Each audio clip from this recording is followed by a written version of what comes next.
welcome you live to Atlanta Motor Speedway for racing action. It's been an overcast day. We've had torrential rains off and on all morning here in central Georgia. The rains have moved out and track drying has begun. In fact, the track is getting pretty well dry, but there are still some clouds threatening overhead. We are set for the ARCA Bondo Mar-Hyde Series General Tire Hoosier 500 coming to you from Hampton, Georgia at Atlanta Motor Speedway. Hello, everyone. What an exciting weekend, championship weekend we might call it, Atlanta Motor Speedway. Today, we got a championship title that's going to be settled in ARCA competition. Their 21st and final race of the year. Of course, tomorrow, Jeff Gordon, can he show up? Number one, will the car fire? Will he make it? He finishes anywhere but dead last, and he is the 1995 NASCAR Winston Cup champion. Now let's talk about our championship for today. One young man is a rookie, but he could also become a champion when the day's over. He's standing by with John Kernan. Well, Jerry, he opened up the season at Daytona with a bang by winning the Daytona event in Ken Schrader's car. Then with his own effort, a three-car effort, 16 out of 20 top 10 finishes plus 2 victories. And Andy Hillenberg, a 5-point lead over Bobby Bowsher. It doesn't get any closer than this. How you holding out for today? Well, it's been a long time, it seems like, since the last race, and it's pretty nerve-wracking. Boy, you go through all the emotions and scenarios of what could happen, and then it comes down to, well, we just got to go out and race and do what we've been doing all year long. So no special strategy other than to race Bobby Bowsher, or what do you do? I'm going to stick with what we've done all year long. I mean, if we're not leading the race, we're out there going to race the leader, you know, try to keep up with him. You know, if there's a rabbit out there, just make sure we don't get a lap down, you know, early in the race. And the big thing is finishing, but we want to be there in contention all day long. Now, you've only won, what, a local track sprint car championship. First national try. The guy who's chasing you has a couple national titles. So, I don't know, that pressure thing, is that a factor? I don't know. You know, when you really think about it, we weren't supposed to be here anyway. I mean, you know, going in as a rookie, we hadn't run on any of the racetracks except for 3 of them. I would think with the two-time champion there, well, I don't know. I keep trying to come up with all the good cliches to say, but there's a lot of pressure. But we're going to, regardless of how we do, it's been a great season for us this year, and we're just looking forward to getting in a great race today. Now, the last question is not a pressure question. It has to do with 1996. What do you got cooking there? Well, we're actually, we have something confirmed up for next year. We just can't let everybody know about it just quite yet. Maybe another couple weeks, but we will be down in Daytona and maybe a couple different divisions. Well, I have a feeling it's going to be a really good deal for Andy Hillenberg for next year, but first he's got to take care of the really big deal this afternoon. Now, the man who's chasing him, the 2-time champion, is standing by with Bill Weber. Well, John, Bobby Bowsher comes from a championship family. His dad won 3 titles. He's won 2, including the reigning championship. You've won 6 poles this season. You've run real well, got off to that spectacular start. You've qualified well, but today, Bobby, 34th on the grid. What happened? Believe me, if I knew, I'd tell you. But no, we had some engine trouble on Thursday, and we changed motors and kind of ran out of time and kind of goofed up qualifying. But we got going better yesterday morning. Not quite as good as we want to be, but we just need to be around here for the end of this deal. You know, Atlanta's not been very good to me in the past, and we just need to run the whole 204 laps. And I feel if we're there at the end, we got a shot at this deal. Well, as we stand here now, the wind kicking up, you can feel the temperature dropping. How's that going to affect the car? It hasn't been on the track in a while. Hopefully, it's going to help us. By that, I mean push us down the straightaways, because that's what we need. But we're a little off on horsepower, and the car's driving fantastic. It's probably the best car I've ever drove here at Atlanta, and we just need to be around at the end, stay out of trouble, and just keep them in sight. Let's touch base on a couple of things. Right now, we're scheduled for a mandatory caution at lap 25 to check tire wear. Then they'll send the cars back out in their original position. Then you'll have the option to pit again. You will probably need to make up some position at that point, Bobby. What do you think your strategy is going to be? Well, I think the strategy for us is we got to concentrate on staying on the lead lap. And I feel if we can do that, be there at the end, we got a good shot at this deal, because I think we can beat him head-to-head. But, you know, we have to be there at the end. That's the main thing. And here at Atlanta has not been good to me, so we just need to concentrate on staying out of all the trouble and being there. You've got plenty of experience in these championship drives. How has that helped you down the stretch this season? Really, to be quite honest with you, I really haven't felt any pressure. The pressure I feel is being able to finish a race here at Atlanta. It's been so tough to me, but, you know, the championship deal, I guess, put it one way, it's been hard on us. One way isn't good as the others, but we're just going to try to do the best we can do and hopefully come away with this deal. We're not giving up yet. Well, I was kidding you. Your dad won 3. That's a pretty good goal to aim for, isn't it? It sure is. You know, he's been fantastic. Everybody's been fantastic. You know, without everybody, including him, it just wouldn't be possible. But, you know, before I get off here, I need to say hi to my daughter, Brittany, back home. I know she's watching, and we're going to try to bring this one home for her. And he's going to try and do that, rolling off 34th here at Atlanta. Back upstairs to Dr. Punch.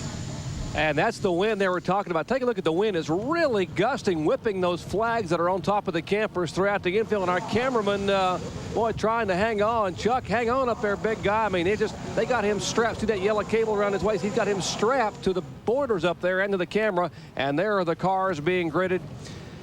And you talk about what happens with these race cars. What does the rain do? What does the wind do? Who better to answer those questions than our own Winston Cup champions? Here's Ned Jarrett and Benny Parsons. Well, Jerry, the wind and the rain can certainly affect. They haven't had any practice, of course, since yesterday, and that's the way this race was set up to do.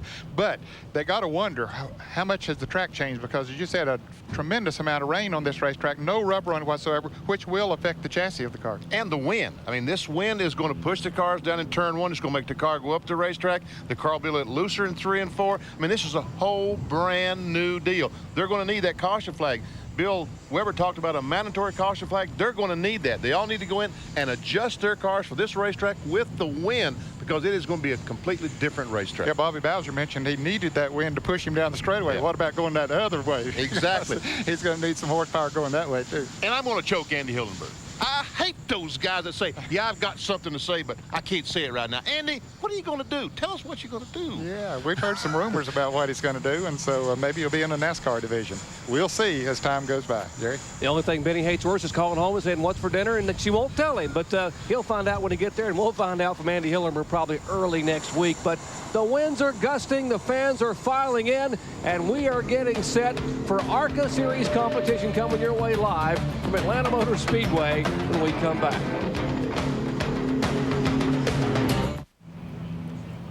Back at Atlanta Motor Speedway, we are getting set for ARCA Series competition. We told you the 21st and final event of the season. This is the 43rd year for ARCA competition, and one of the veterans who's been around for a lot of that time is standing by with John Kernan.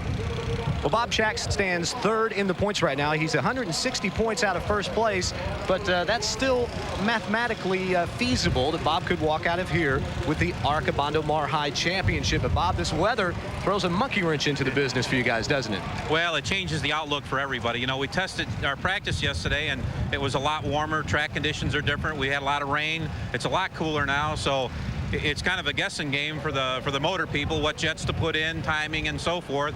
We've made some adjustments. We've been watching the weather for 3 days, and I think the smartest guy that made the best adjustments according to the weather is the guy that's going to be up front. That could be you. Well, okay. Well, I know what your answer is going to be, but you had a big announcement over the weekend that affects next year. Tell me a little bit about it. We've got, we made a deal with Taco Bell. We're going to run Winston Cup races, selected ARCA races, and along with Engineered Components and Cherokee Kenworth, hopefully we'll have a really good year next year. Is it a really good deal for you? I know this is something you've been working on for the last couple of years, trying to get over in that other garage. It is, because see, everything we're going to do, we're going to get some more people to help us, and it's going to be our deal. It's not like we're taking the money and going someplace else. So, you know, basically the guys that have helped me in ARCA and win the races that we've run and run well, everybody will stay with me, and we'll just add on some new people. And so Benny and I now have another place to go eat lunch next year. Have all those tacos there? All the tacos you can eat, Benny. Got to wear a sombrero, though. Okay, Jerry. And Benny, they do have a border light menu, so you can get that if you want to cut back on the sour cream and the guacamole and all that good stuff. You can. No. Not at all. That's no, I got to go the whole 9 yards. Want that light and stuff. Well, we're going to go the whole 9 yards today. In fact, 500 kilometers today as the track is getting dry. You see that wind is helping us a little bit. And the guy who will lead them down whenever we do get the green flag is standing with Bill Weber. And we're actually walking up to the pole-sitting car of Mike Skinner. Congratulations. Thank you much. You've already got one championship. How about your philosophy today? Some guys out there are battling for one today, Mike. Well, I've been in this situation, and we're definitely not going to mess up the championship for these guys. We're going to give them plenty of room, and hopefully we can keep this thing up front and run good. You know, racing champions come on and give us a chance to run this race, and you know, I'm getting a little seat time on a super speedway. It's going to be a lot of fun, I think. Yeah, what's that seat time going to lead to? Obviously a championship in the Super Trucks in 1995, a little run here in the ARCA Series. How about 96, Mike? Yeah, we're trying to work up some sponsorship to run 5 Winston Cup races next year, and I think, you know, I think it's going to be a pretty good season for us next year. We're going to run for the Super Truck Championship again, try to defend our title, and try to get in 4 or 5 Cup races. Who'd be the car owner on those 4 or 5 races, Mike? Richard Childress will be the car owner if I drive any, I imagine.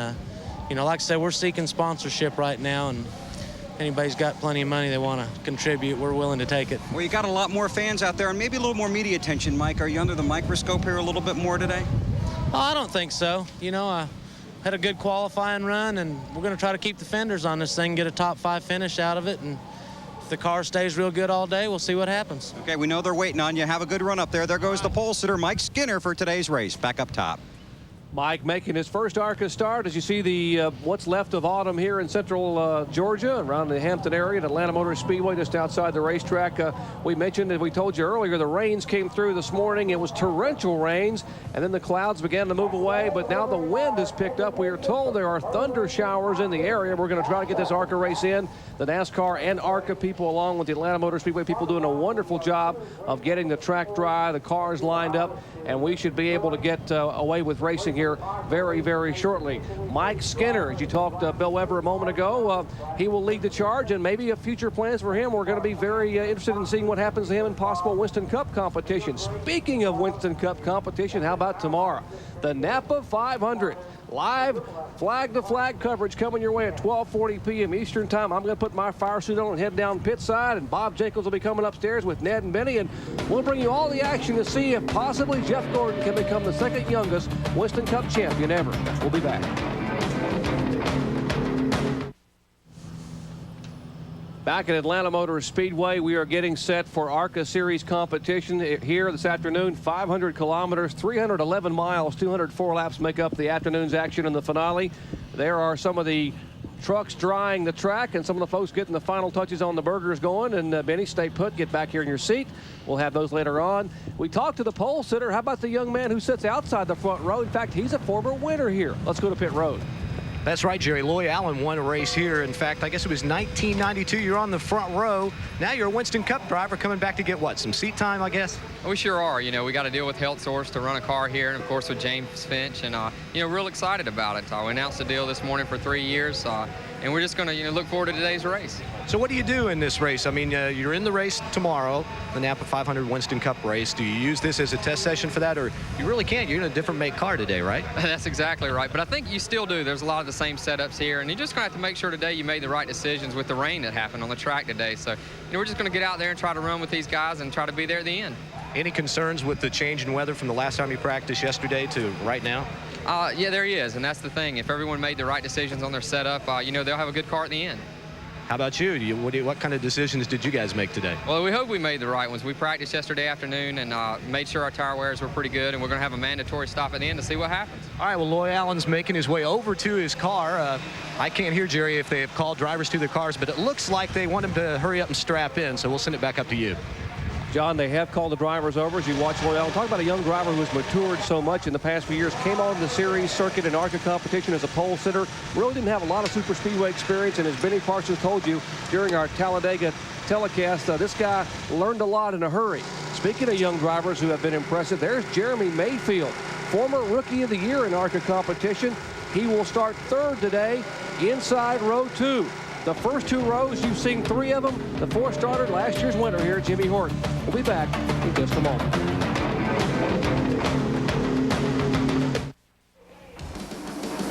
Reigning ARCA champion Bobby Boucher opened the season full speed in Daytona until the roof came crashing in on lap 77, courtesy of Andy Belmont.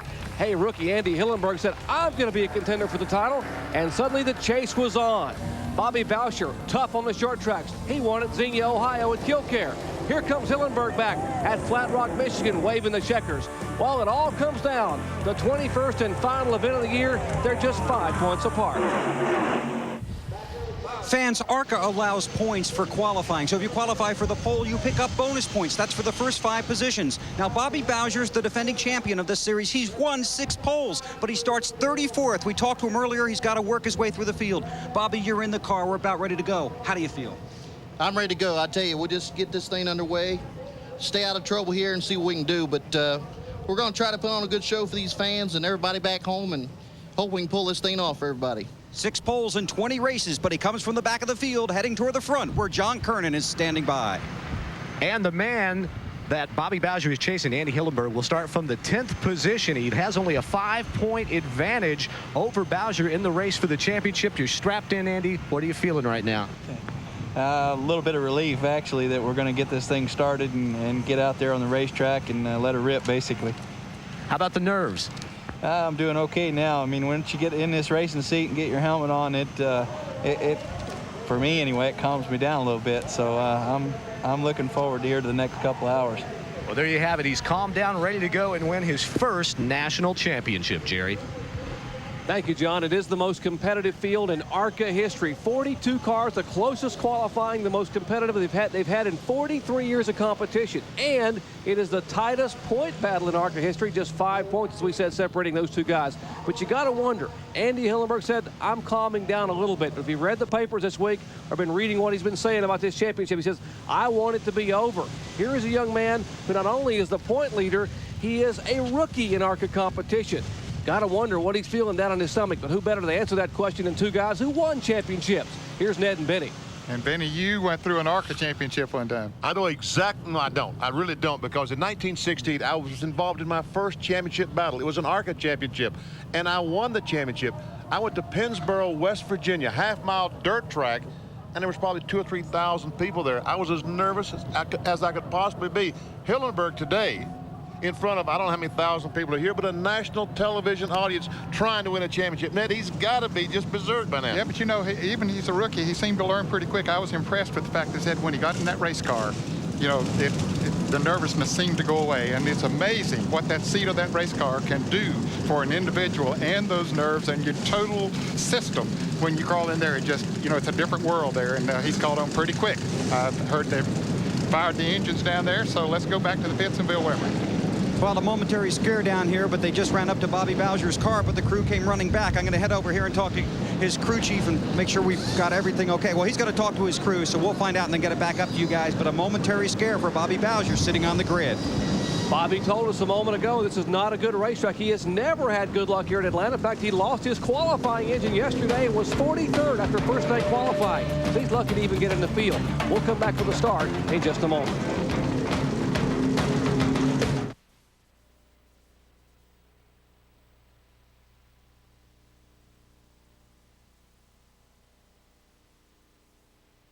Our Speedway coverage of the ARCA General Tire Hoosier 500 is being brought to you by Texaco Havoline Formula 3 Motor Oil. Add more life to your car. And also by Suzuki, the ride you've been waiting for and the financing to get it. And by the NASCAR Story. To order, call 1-800-71-NASCAR.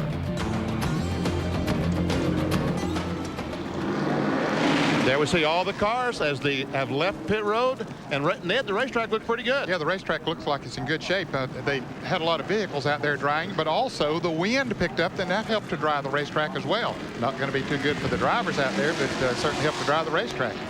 And there we see the new grandstand that they've built here at the Atlanta Motor Speedway. They're always improving things here at Atlanta Motor Speedway. Take a look at the grandstands back there, and you see the cars lined up behind the safety vehicle. We told you it's the most competitive field in ARCA Bondo Mar-Hyde Series history. Take a look. Mike Skinner, the top 6 cars broke the track record, including Skinner in a Chevrolet, 30.307 seconds, 180.790 miles per hour. There's Loy Allen, Jeremy Mayfield, and Jimmy Horton. Some awfully strong horses in those first 2 rows. Many times we've come to the ARCA races, and certainly not demeaning to them at all, but we might see a couple of miles an hour difference in the speed of, say, the 10th place car and the guy on the pole. But it's very close, way on back through the field. So it should be a very competitive race. And there we see the 2 cars, 2 drivers, Neil Whittemore for back in 28th, and Harris Devane in 30th. Both those drivers are battling for the Rookie of the Year. If Hillenberg doesn't win the championship, he will be the Rookie of the Year. If he does, those guys could be named Rookie of the Year. And there's the car number 21, Bobby Boucher, back in 34th spot. He's a two-time series champion. And there's the car number 50 on pit road. He's obviously having some trouble. Jerry Hill in the pits. That's Chevrolet Monte Carlo. They come in and are trying to change. They're changing the window net down there on the left side of the car. That's the Opera window. This is a piece of plexiglass. It's like they were low on motor oil or something, or had too much oil in it. I don't know exactly what they're doing, but that's a piece of plexiglass behind the window net they're working on. Take a look at our race analysis here today. We told you it was a 500-kilometer event. It's 311 miles, 204 laps. The pole speed 180.790. That is a record here. The race record 131.780. Pit window 25 to 35 laps. The purse, it's a good one for ARCA competition here in Atlanta. $132,166. We might mention that pit window is because there will be a mandatory pit stop at lap 25. Yeah, they can go farther than that on fuel. They can go about, what, 60 or 65 laps on fuel on this racetrack. Now, we talked about the wins, and boy, they have really picked up. There is Doyle Ford and Hank Wetzel atop the flag stand. You two guys have driven these cars. As Bobby Boucher said, the wind will push you into one turn, but it could also be a little bit scary. Well, right now, the wind is really blowing hard down the front straightaway. That's where the cars are right now. So look, they'll be going down in turn one probably 5-8 miles an hour faster than they've been going all week. So that's going to change the chassis when they get there. The cars going down the back straightaway will be slower than they have been, so they'll have to adjust for that. And you see the camera, the picture moving up and down? That's because the wind is moving our cameras. And folks, these cars run between 190 and 200 miles an hour on these straightaway here at the Atlanta Motor Speedway. So the wind definitely affects you when you get up that kind of speed. And that's the car of Tim Steele, the Cooperstown, Michigan driver, the Semlink Ford. He is the former series champion back in 1993. He will start 9th today, and he's on a roll. He's won the last 2 in a row. So, but they've been on the short tracks at Salem and Winchester. He'd like to be able to get a Speedway finish here, maybe a Speedway win. I hear he's got tremendous plans for 1996.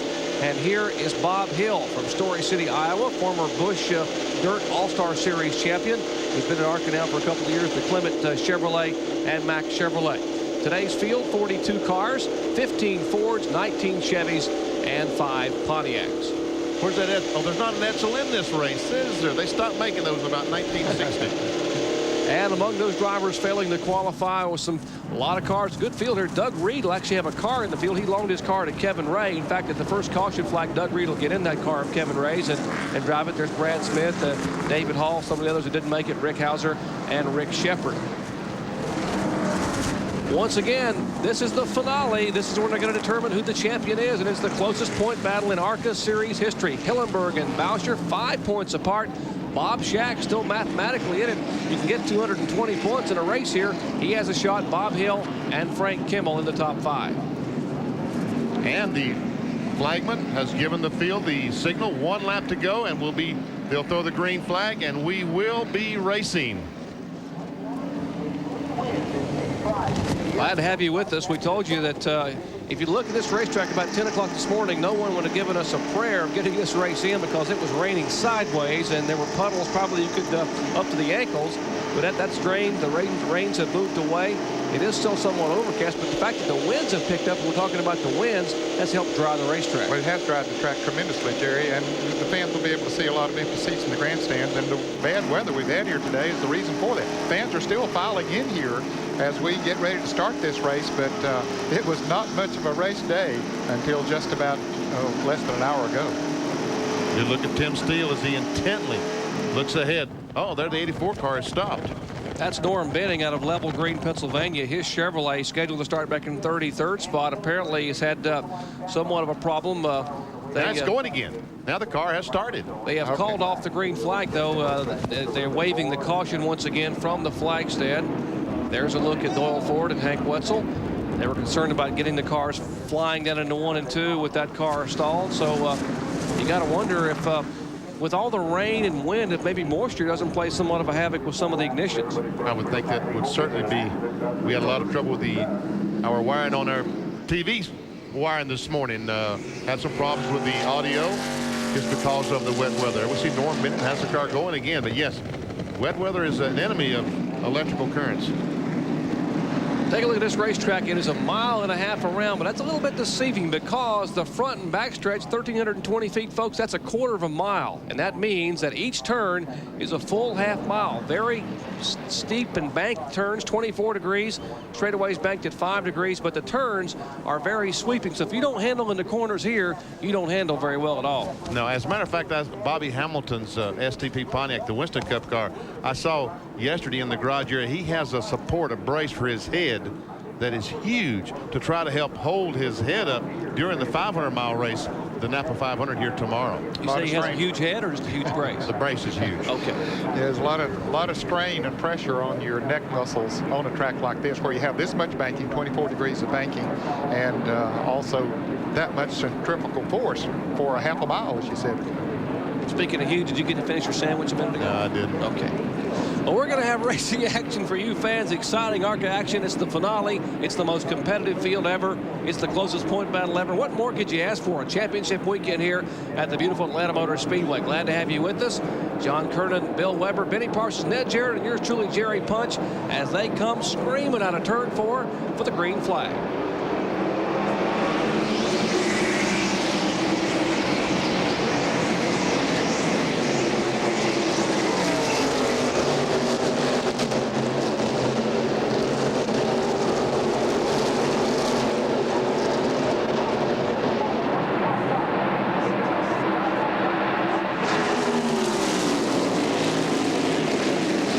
By side, and now Skinner gets a bit of an advantage on the bottom of the racetrack, and he will lead Loy Allen out of turn 4 the first time by.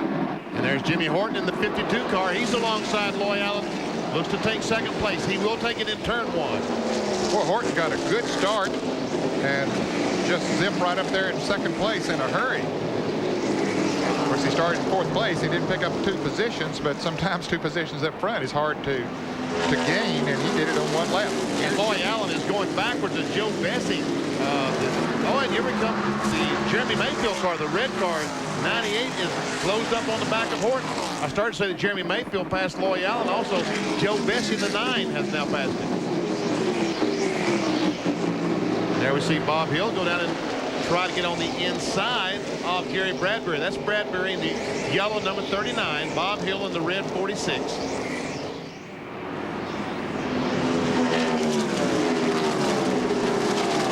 There comes Andy Hillenberg in the car number 11. That's the series point leader by a scant 5 points, who started back in 10th spot.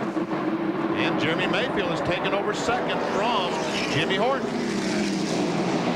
Now, the reason that Jeremy Mayfield in the RCA Ford, Cale Yarborough's car, the reason he's in this race, he said, we have not been racing that well. We've been qualifying well, but we need to work on a race setup, and we're trying to use this 300 miles today to get that race setup down so we can be good tomorrow in the Napa 500. Where he qualified in 5th place for the Napa 500. That's Horton in 3rd spot, 52 car, left side of your screen. You see the red car, the RCA machine of Mayfield is 2nd. Horton is 3rd. The 9 car, Joe Bessie, former Busch North driver. And then back there, the car number 1 that started in 2nd spot, now being shown back in 5th position. That is Loy Allen.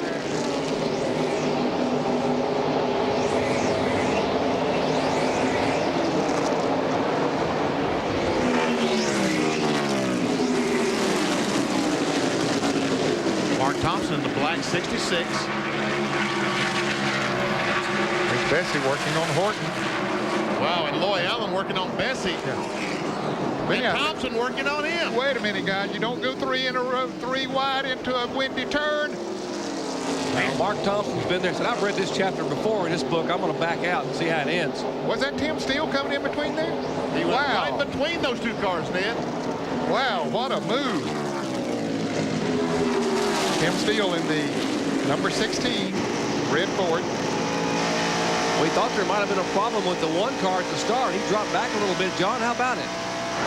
Well, Jerry, I just went up and checked with his crew. They tell me that Loy hasn't told him anything. In fact, it looks like Loy's running pretty well right now as he's trying to catch up to Jimmy Horton to make a pass as they head into turn number 1. They say no problem on the car right now. Maybe it just didn't feel good the first couple laps, or maybe Loy was just kind of feeling things out, because remember, the rubber on this racetrack has been all washed off, and Loy was up in that high groove, so maybe he just didn't feel very comfortable up there, decided to back off and find an open spot. Wow, did you see Thompson go blowing by Tim Steele as he go down the corner, and he scared Jimmy Horton so bad he lost 2 more spots. I don't blame him for backing off. Got a car smoking down in turn 1, down on the bottom of the racetrack, showing a puff of smoke and now slowing down. That's the car number 69. It's slowing down. That is Glenn Miller out of Allentown, Pennsylvania, the Chicken Lounge Ford. And apparently they're smoking some chicken because the car is slowing down. It's on the inside. No caution. We are still under green here in the early laps, showing 7 laps of 2 and 4 in this 500-kilometer event. Okay, here's Bobby Bowser in the car number 21. Well, trying to makes a good pass up on the outside. That's pretty aggressive, Benny, but he figured he was faster than the car number 77, which is being driven by Gary Weinberg. Weinberg out of Cleveland, Ohio.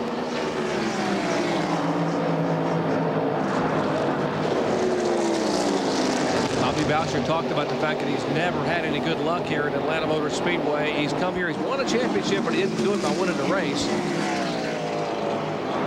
Here back toward the front, and once again, there is Mayfield moving in now on our leader, Mike Skinner. Chevrolet is the 31, the Ford is the 86. Those are the front 2 here in the early laps. Skinner and Mayfield. One man who's won a championship, another one who would like to win one in the future in Winston Cup. Back with more from Atlanta in just a moment. We are in the early laps here at Atlanta Motor Speedway. Today's ARCA competition, the General Tire Hoosier 500, and Mike Skinner, who was crowned the 1995 Super Truck Series champion by Craftsman, getting his first ARCA start on the pole, and he's being shown as the leader. But we have racing all around this racetrack. There we see Jimmy Horton going down in turn 1. Joe Bessie, Andy Hillenberg, and Jimmy Horton. That is Hillenberg, isn't it? In the middle of that mess. Yep, that's Andy. That's our point leader, having moved up from his 10th starting position. Being shown in 8th. And a couple of cars made unscheduled pit stops. The car number 39, Gary Bradbury, is going back out of the pits, and also in the pits with the hood up on his car number 7 is Mark Gibson. That is 7th, 8th, and 9th right there you're looking. We're going to give you an interval back to where the man is who's chasing the points leader. We're talking about Bobby Boucher.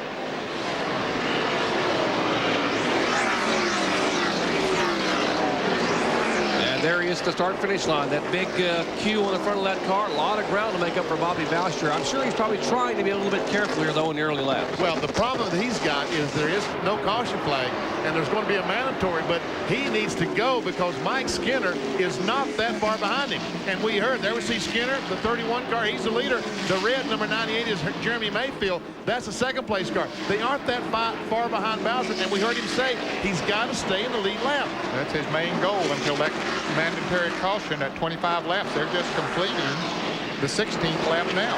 You got to wonder what they're thinking is. Is there a problem with the car, or are they thinking about just trying to be conservative? Bill Lever, you're down there. What's the decision?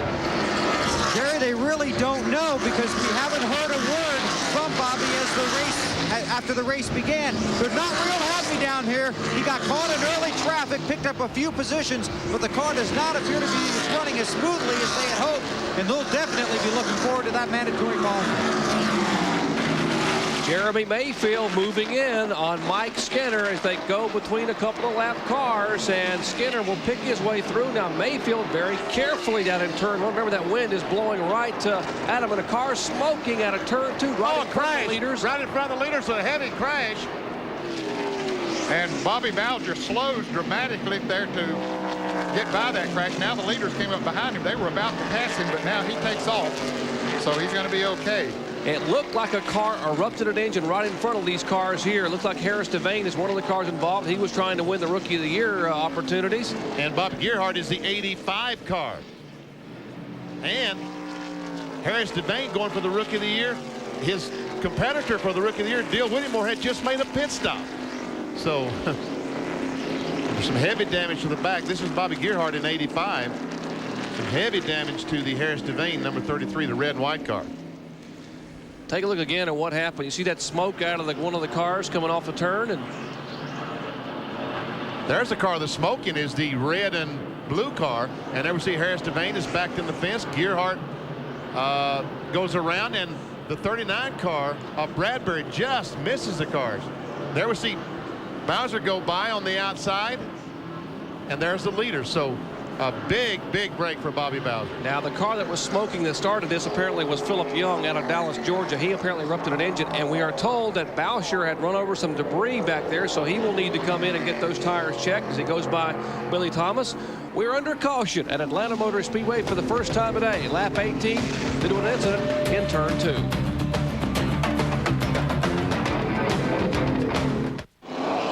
Back at Atlanta Motor Speedway, we're under caution for the first time today at lap 18. Now, most of the leaders have been on pit road, but Andy Hillenberg, he is the car, number 11, right behind the pace car there.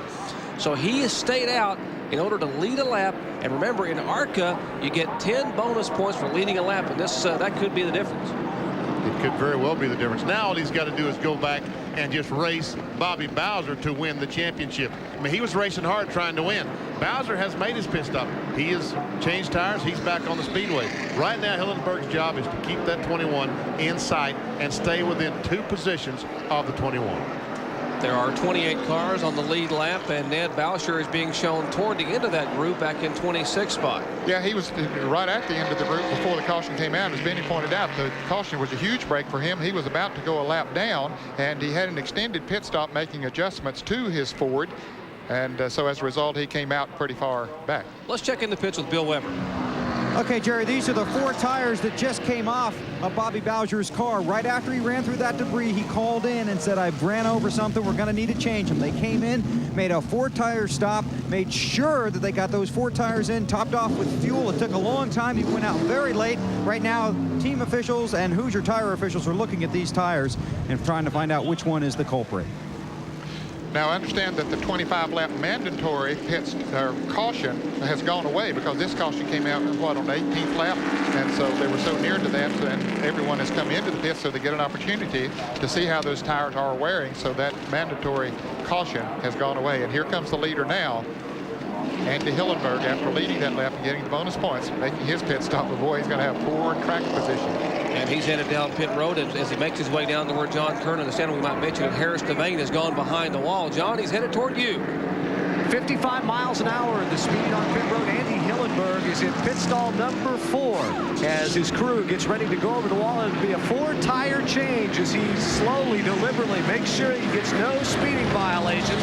It'll be a 4-tire change. Now, unlike in Winston Cup where the new rule is only 2 tire changers, here in ARCA, you can have someone on the left side to loosen the lug nuts while 2 other tire changers work on the right side. Bob Donner says no chassis adjustments. The car is running just fine. Andy feels very comfortable with it. Now, we mentioned at the top of the show that this would be Andy's first national championship. Well, in his pit, he has Bob Donner, a 3-time ARCA champion, calling the shots. No, they don't have the left front tire. They don't have a left front tire. One of the crewmen doesn't have it. They took it off. Now they're looking around. Almost a costly mistake. They finally get it over the wall. I'm telling you.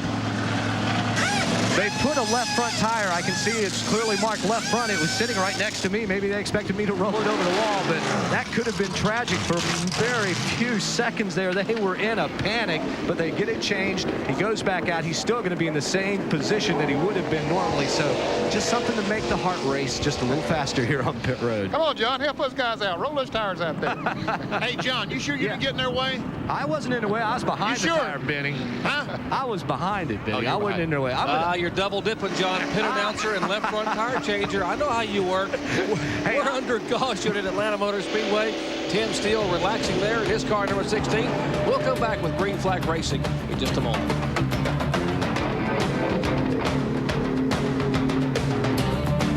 And the restart. The green flag flies on lap 24 after a 5-lap caution. And back up front is one of the drivers that did not pit, Bob Hill. We have got a general mess right there, Ned. Yes. How many abreast are they going to be? Looks like about 4 or 5, but guys, get it down to at least 2 when you get in that corner. Oh, Skinner comes diving in there, and Dill Whittemore goes up out of the way, knocks the guy out of the way, and wow. I don't believe they made that. That's exciting. Oh, let me breathe a second and I'll talk. Here's 21 and 11. Those are the 2 guys in the championship hunt. That is Bowser, who pitted on the first round of pit stops, and then, of course, Hillenberg stayed out the letter lap. He came in and pitted later. So now he has a 15-point lead, right? He got 10 points for leading a bonus lap. Let's see, carry the one. That's right, 15 points. But Bowser is in front of him right now, so that's 5 points. So okay, so it's 10 points. Like I said, he's got a 10-point lead. Now, no, make it 15. Yeah, now 15. That's right. And here comes L.W. Miller in the 39 car. So now make it 15 points as Bowser loses another spot. Andy Hillenberg, a rookie contender. He can't lose really either way. If he doesn't win the championship, he'll win the Rookie of the Year award. And there we see the lead. There goes Skinner in the second place. That's Ed Dixon in the 12 car that he purchased from Kenny Schrader. And here it comes for the lead. Bob Hill in the Jim Dandy dog food car, and he loses the lead. Skinner goes by. Boy, Mike Skinner made it look easy on the inside. Skinner out of Brandleman, North Carolina, the Racing Champion Chevrolet.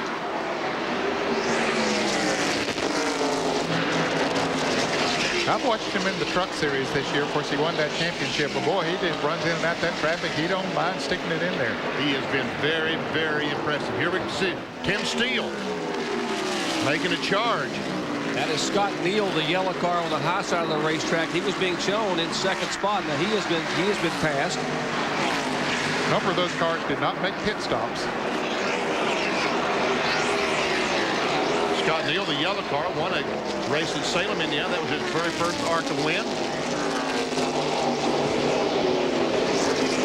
Tim Steele now trying to make a move on Bob Hill, and it goes to the inside. Now we'll try it on the outside, but Hill will slam the door down the backstretch. Steele has the fresher tires. Don't know how much of a difference that makes, but right now his car is going through the corners faster, and he makes the pass. The engine in that 16 car is one of Ernie Elliott's engines, Bill's brother. Got to wonder why possibly Bob Hill would not pit. Maybe we can check in with our pit guys. John, any idea?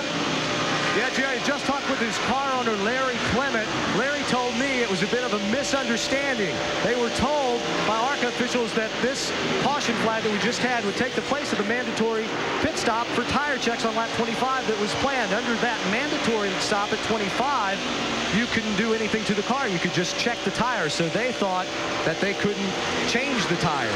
So that's why they didn't. So just a bit of a misunderstanding. Larry says they should be okay because they were showing excellent tire wear in all their practice runs. Well, Johnny's hung on to third place so far, even with the worn tires. His tires are 18 laps more worn than the others who have pitted. But here is Mike Wallace, who won this race last November, and he is coming in a hurry. He tried to make a move inside of Mayfield and thought better of it. And look how Tim Steele has run down Mike Skinner. He has come from about a second or a little more behind and has run him down in a hurry. That 16 Ford is flying. Last lap, he caught him going into turn 3. It looked like he was going to pass him. See how much he pulls up on him? Of course, he picks up the draft on the straightaways.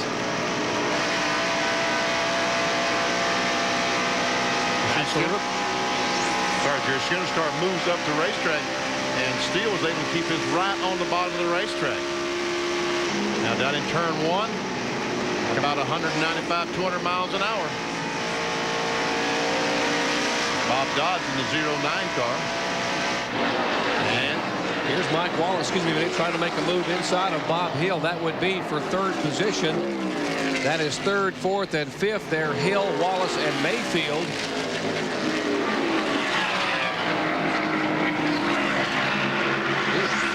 Mike's car got a little bit loose there, and that's not abnormal when you get down to the inside of another car going into these turns. Sometimes it will get a little bit loose.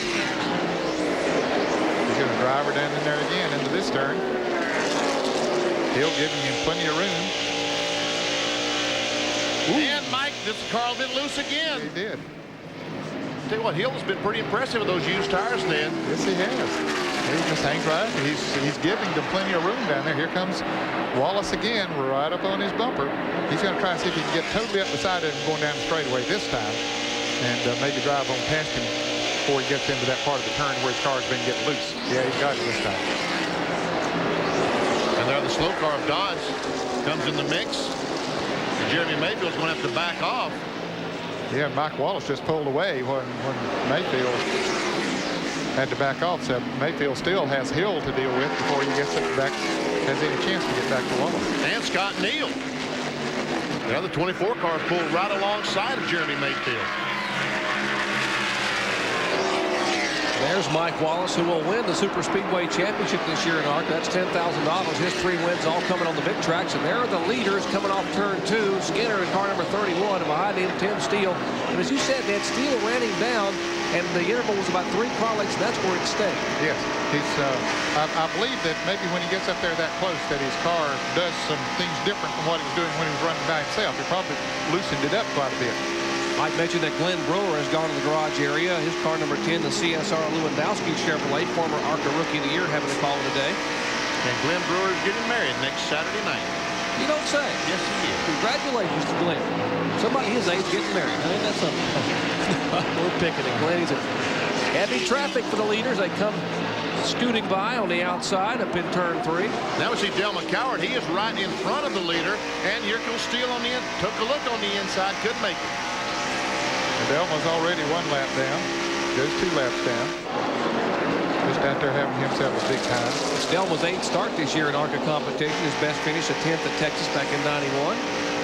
And once again, Bobby Bowser is not that far in front of the leader. That's the leader. We're looking from inside Tim Steele's car. That's a spin over in turn 2. And Loy Allen goes to the bottom of the racetrack. Oh, 2 and 3 cars get involved. Ken Allen is involved. Horton goes very high. Still crashing. Oh, my goodness. Says heavy contact, heavy impact out of turn 2. 1 car spinning and 2 or 3 trying to stop Ned. And it was just almost full speed impact. Yeah, there was a white car that was just, it was sort of an innocent spin.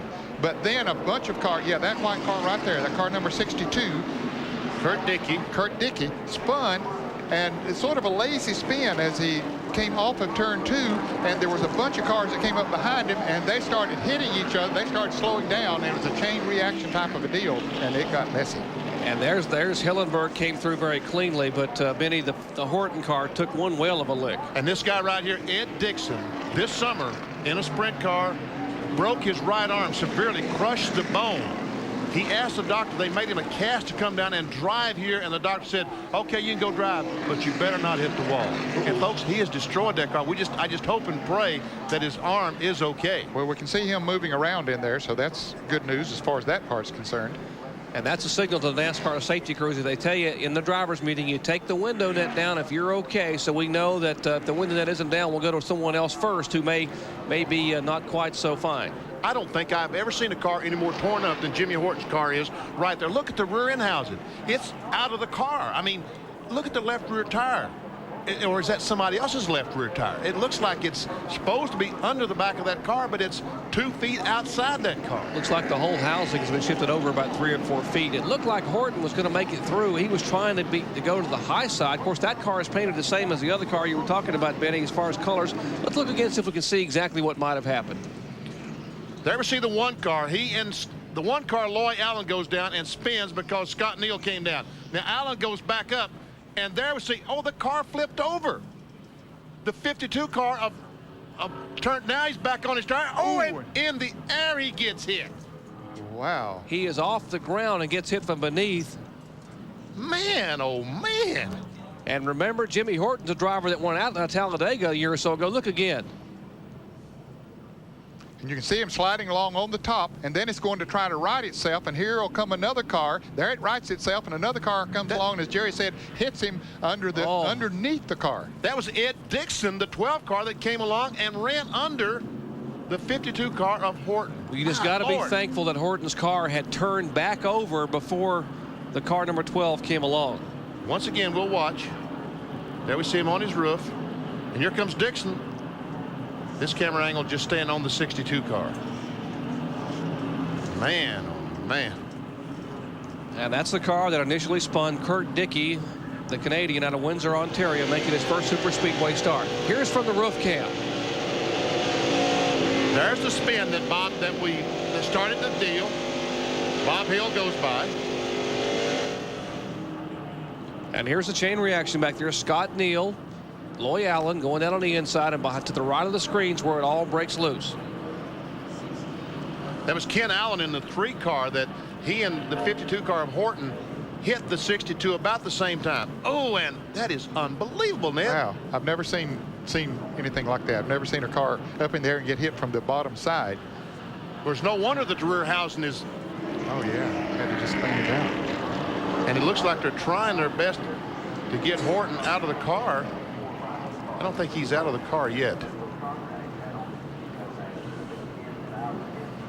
Well, the way that car is folded up, it's going to take a little while to be able to get Jimmy out. So, and Jimmy Horton is scheduled to drive tomorrow in the Napa 500 in Kenny Schrader's Winston Cup entry. There's a helmet. I saw a helmet, I believe. They're taking the roof. That's the jaws of life, and they're cutting the roof off the car.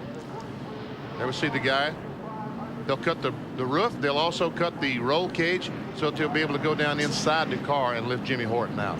There's the windshield coming off. Once again, Jimmy Horton, the two-time winner here at Atlanta. He won this race here in the spring. He was the only multiple winner in the field, but that was not Jimmy's fault. He had nowhere to go. In fact, he had a car right against his rear bumper as he tried to slow down. Ken Allen was back there, and his car got sideways, rolled over, was righting itself back on its top as it was rolling back over. Then he is tagged by Ed Dixon. Now that's as you see, that's Lexan. That's not glass. That's why it doesn't shatter. Now he'll take the jaws of life and cut the roll cage, the top loop out.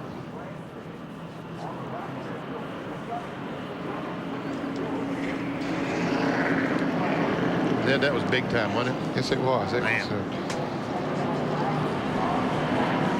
really a hard crash. So recapping once again, Kurt Dickey's Pontiac spinning over in lap 2. Canadian in his first super speedway. And then it all broke loose behind him. Here's real time.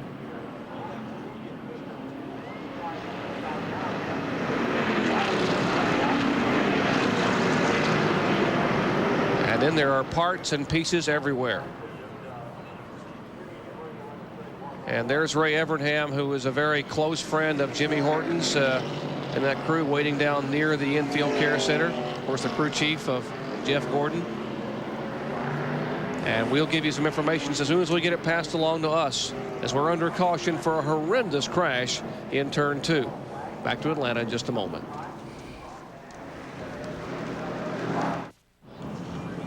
Back at Atlanta Motor Speedway, second caution flag today. The cars once again involved. You see the safety crew. Now that's the Ed Dixon car, number 12, being brought back to the garage area. The front of that car completely sheared away. His car actually went underneath the tumbling car of Jimmy Horton as Horton's car was coming back around. I mean, the front bumper, it didn't even look like it didn't even touch the front bumper, just clean the top of the hood, the radiator, all that other stuff. They're still trying to get Jimmy Horton out of his car. Caution flag came out on lap 38. We're now working lap 41. What are we working on now? 42, I believe. 42, yes. We might mention that there's Kurt Dickey's 62 car that's just going by on the flatbed truck. His car spun. Again, the cars involved. Jimmy Horton in the 52, who they're still working to remove from the car. Ed Dixon, Kurt Dickey, and Ken Allen. Also involved cars that spun but were not damaged significantly. Loy Allen in the car number 1, and the open wheel driver Dave Blaney in the car number 80. I saw some damage on Mark Thompson's car too, on the front of his car as he came into the pits a little bit ago. So apparently he bumped into something out there. He's still on the lead lap, however. Now we see they finally have Horton out of the car, and they're taking him to the ambulance, putting him in the back, and they'll take him to the infield care center.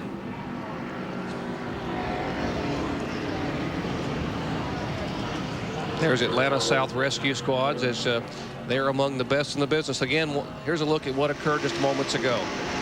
Well, a white car had spun up in front, and Loy Allen trying to dip down to the inside there, and there was nowhere for cars to go. They were coming in there so fast.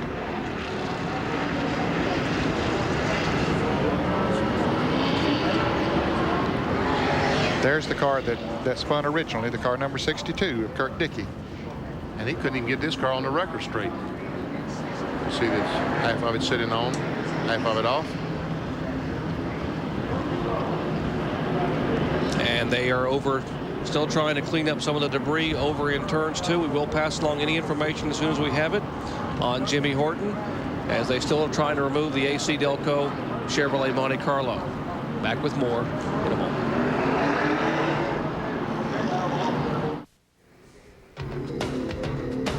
Today's Speed World coverage of the ARCA General Tire Hoosier 500 is being brought to you by the more than 1,000 AutoZone stores across America. AutoZone, the best parts in auto parts. And by Valvoline, the #1 choice of America's top mechanics. And under caution here once again, you see there's Bob Hill's car circulating on the racetrack as the ambulance has pulled into the infield care center where they will take Jimmy Horton, who was driving for Ken Schrader.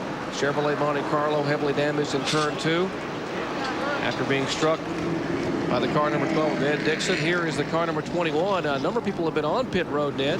Yeah, most of the leaders have been on pit road. As a matter of fact, he got caught and went a lap down just as they were coming back to the start-finish line to get a caution. We made mention of the fact that the leaders were coming up on Bowser, and apparently he slowed down to get through the wreck and all of that. And anyway, they came through and passed him as he came to start-finish line. So Bowser is a lap down now in the big show in 20th position.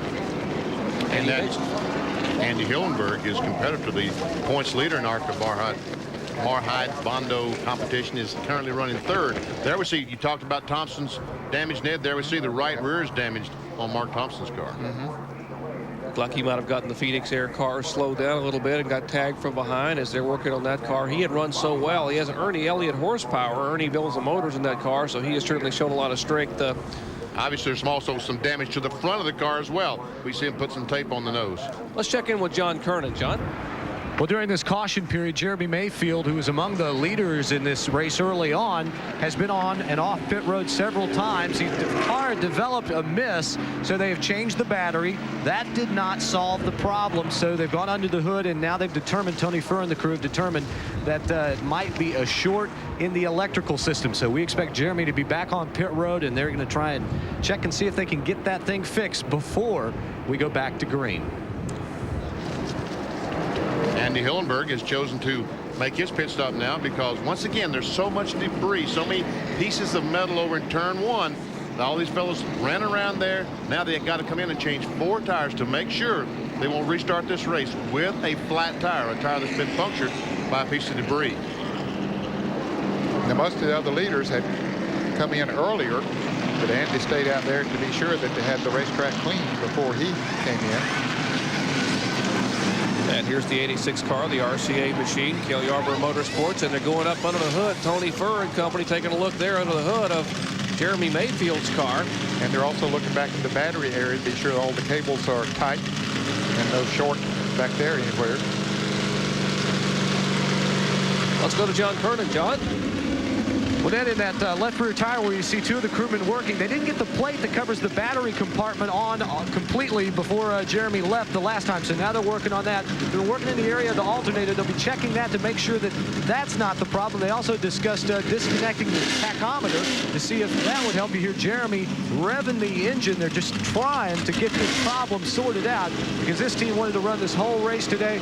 As you had said, work on the setup, get a lot of track time, and hopefully have a chance to win it at the end of the day. But right now, boy, their backs are against the walls. Tony Furr and the crew are working, trying to get this miss sorted out. I see him shake the head. Maybe Tony has found the problem. Jeremy guns the engine. Here comes the pace car out at turn number 4.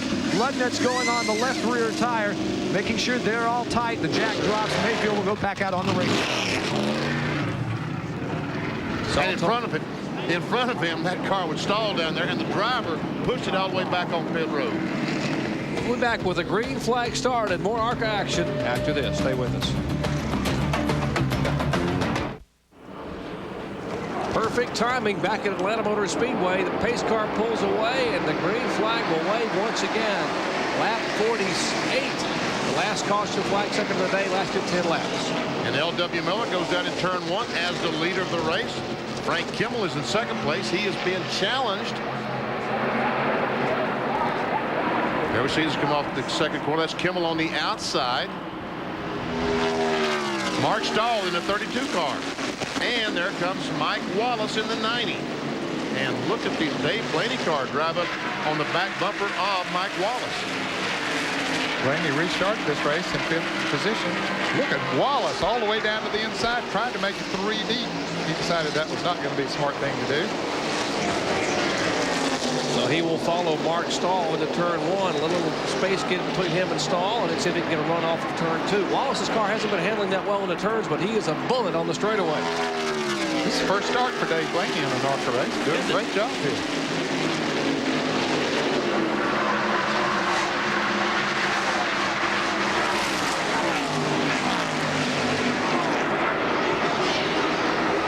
We see the 31 car, Mike Skinner and Tim Steele, both made pit stops, and they continue their battle as they try to work their way back to the field. The black number 9 is Joe Bessie, the AC Delco car.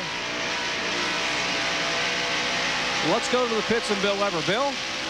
Okay, Jerry, back here at the medical center. Jeff Bodine just walked out of the medical center. He went in there with Ken Schrader and a couple other Winston Cup drivers.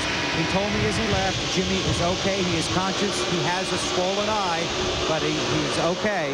And they're going to continue to examine him here inside the medical facility. As for the time being, we'll wait for Ken Schrader to come out and see if we can't get another update for you in just a moment. But Jeff Bodine saying Jimmy is okay at this point, does have a swollen eye. Back up top. God, is that great news. Boy, that's wonderful news for the kind of impact that he took over there in the car, somersaulted and flipped. That is wonderful news about Jimmy Horton. Thank you, Bill. And here's Mike Wallace. He gets a little good news himself. He goes underneath the Mark Stahl car and will take the lead away. And you talk about the power in the 90 car. That's a Robert Yates engine. They don't come much better than that. Now, they don't have much more horsepower than Robert Yates. Speaking of coming, here's Skinner in the 31 car.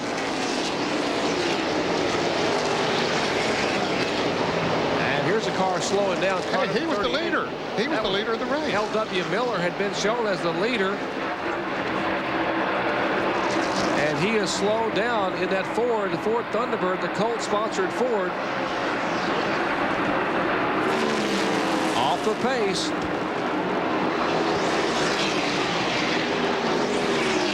There we see the cars going down. Mike Wallace now has assumed the lead. There we see Mike Skinner. Here comes Skinner on the bottom, and well, I thought he was going to make it look easy, but as they come off the corner, he was afraid he was going to get the car a little bit loose, so he wisely backed off. But still, he goes in turn 3 and takes the lead away. And here is Tim Steele going by Blaney. Steele is the red car. He's back in 3rd spot. He goes by Dave Blaney, who's back in 4th position. Let's find out what happened to the car number 38. John Kernan? Well, I've just been told that possibly the throttle linkage fell off the carburetor. It's what the L.W. Miller has radioed his crew and thinks what might have happened. I'm headed up to the pits right now to find out. They're hoping that he can make it down to pit road into his pit stall so they can go under the hood and get the car fixed. See Tim Steele in the 16 has taken over 2nd place from Mike Wallace. There we see 2nd, 3rd, and 4th. Blaney, the yellow car, is 4th. Yeah, Mike Wallace's car pushed up pretty bad coming off of turn 2. And let's go back to the pits and Bill Weber. Okay, back here again outside the medical facility with Ray Everham. Ray, you were just inside. Can you give us an update on Jimmy? They brought him in.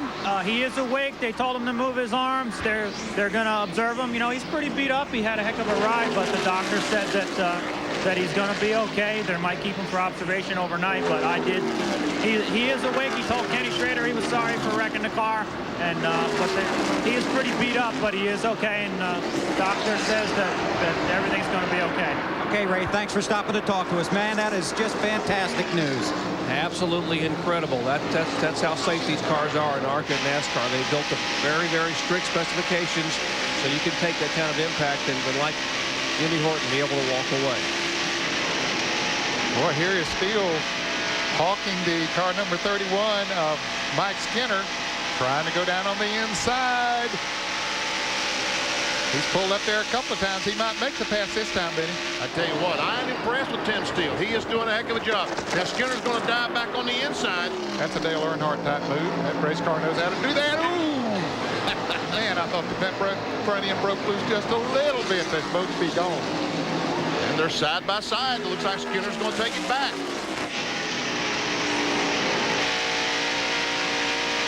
Tim said, oh man, I worked so hard to get by him, and there he just got it all back in one corner. Now I got to do it again. Riding along with the roof cam there for Tim Steele, the SimLink Ford Thunderbird. SimLink is a computerized tool and die operator, right, Billy? It's a software program for machines, tool and die machinery. You just plug that thing in and tell you what you want to do, and it does it.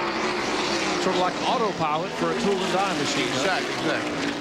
HS die on the hood there. That is Harold Steele die. Harold Steele is Tim's father. Owns that race car and racing team.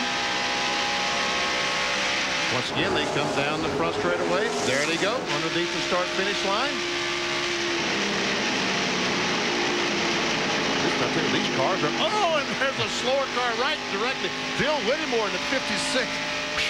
Man, I wonder if that scared Tim Steele as bad as it did me. Wow. This might scare him a little bit. Here's Mike Wallace back on the inside. Where'd he come from? Where'd he come from, man? I don't know. He got a run on it when they backed off for that slower car there, I guess. And now here comes Steele right back by Wallace. Now Tim knows that Wallace's car pushes up in the corners, but he says now on the straightaways, I got to watch for this guy. But on the corners, I know he's having a little trouble keeping the car on the bottom of the racetrack. And you can see there that Steele pulls away a little bit in the turn. And Dave Blaney is hanging on, Ned. He is. That yellow car still there. Doing a great job. Blaney, the 1995 World of Outlaws champion out of Portland, Ohio. He's in the yellow car.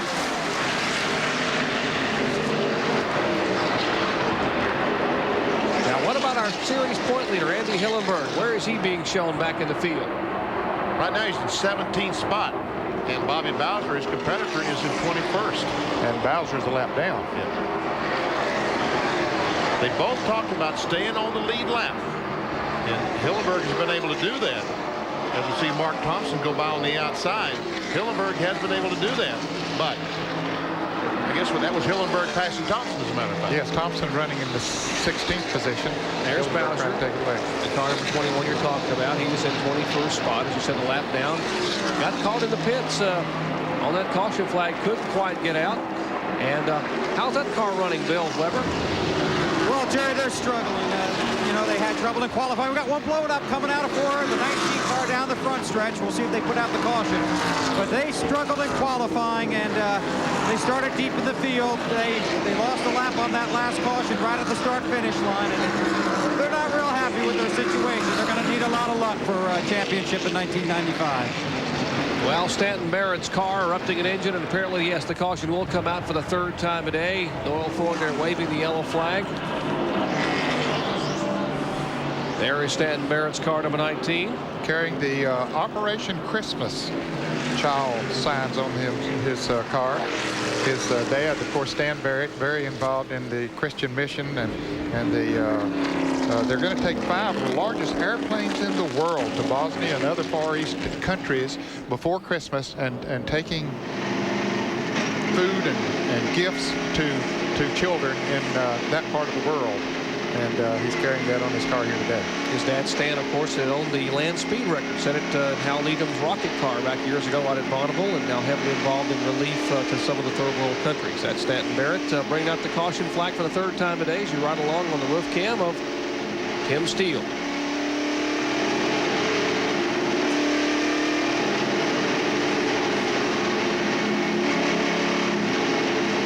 We told you Mike Skinner having a great day, set on the pole. This is his 3rd start in ARCA. Back in 1990, he qualified 11th here. In 92, he finished 37th, driving for Thee Dixon. Car owner out of Burlington, North Carolina. And they chose not to pit that time. Well, Skinner came down pit road, so did Mike Wallace. Tim Steele decided to stay out. I wonder if that's wise strategy, Ned. Well, that is interesting strategy.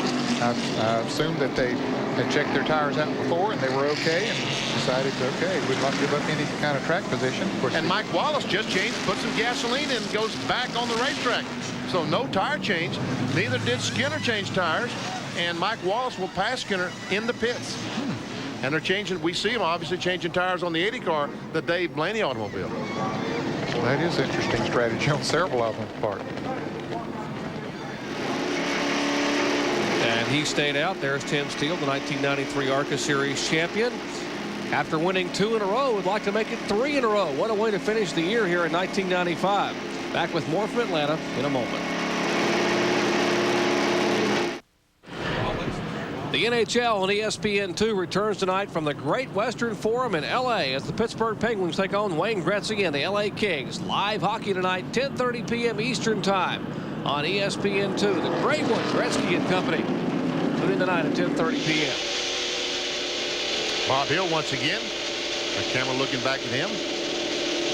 Jim Daniel Dog Food Automobile. And here's Tim Steele, I should say. Tim Steele in the car number 16. In-car cameras on the SimLink Ford Thunderbird. Under caution for the third time today here at Atlanta Motor Speedway. We saw the Hoosier tire on the right sleeve of this car. All the ARCA competitors use the Hoosier racing tires. And once again, the second caution brought out by this violent impact in turn 2. One car spinning, Kurt Dickey, and there's Loy Allen, but to the right of your screen, it all broke loose. Kenny Allen, there is Jimmy Horton's car tumbling over, and watch for Ed Dixon's car number 12 to come in. This is Horton's car, flips back over. Here is Dixon's car, boom, just beneath Horton's Chevrolet Monte Carlo, flips it over, the entire rear end of the car flopping around. Now that's the bad news. The car is destroyed. The good news is Jimmy Horton has been taken to the infield care center. And as you heard Ray Evernham tell Bill Weber a little bit ago, Jimmy, awake and alert, talking, appears to be remarkably bruised, but okay. Still working the third caution flag today at Atlanta Motor Speedway.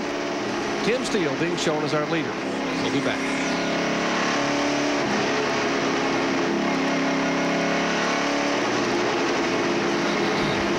Yeah.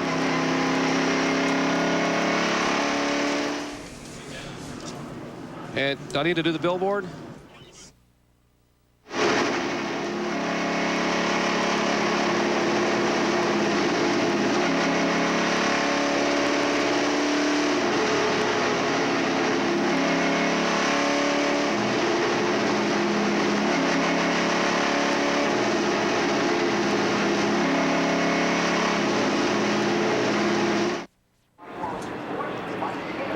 Getting set to go green here at Atlanta Motor Speedway. 66 laps complete. 204 will comprise a 311-mile event. That's 500 kilometers.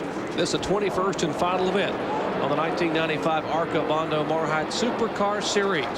Trying to crown the champion here. Andy Hillenberg trying to hang on and win the title. Jerry, we have 16 cars on the lead lap as we get the green flag once again. And Bobby Bowser is not one of those on the lead lap. He is one lap down. There's Hillenberg, who's trying to win that championship, is right up there at the front. And Mike Wallace just blows to the front in the 90 car.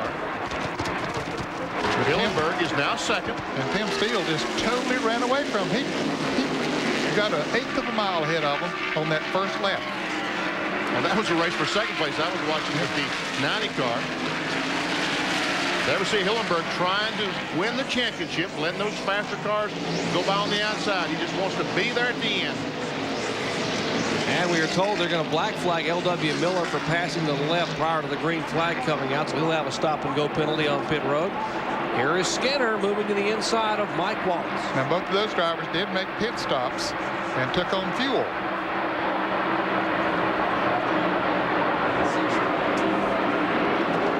And there's the leader. There's the separation. Tim Steele. About a half a straightaway between Steele back to Skinner and Wallace in second and third.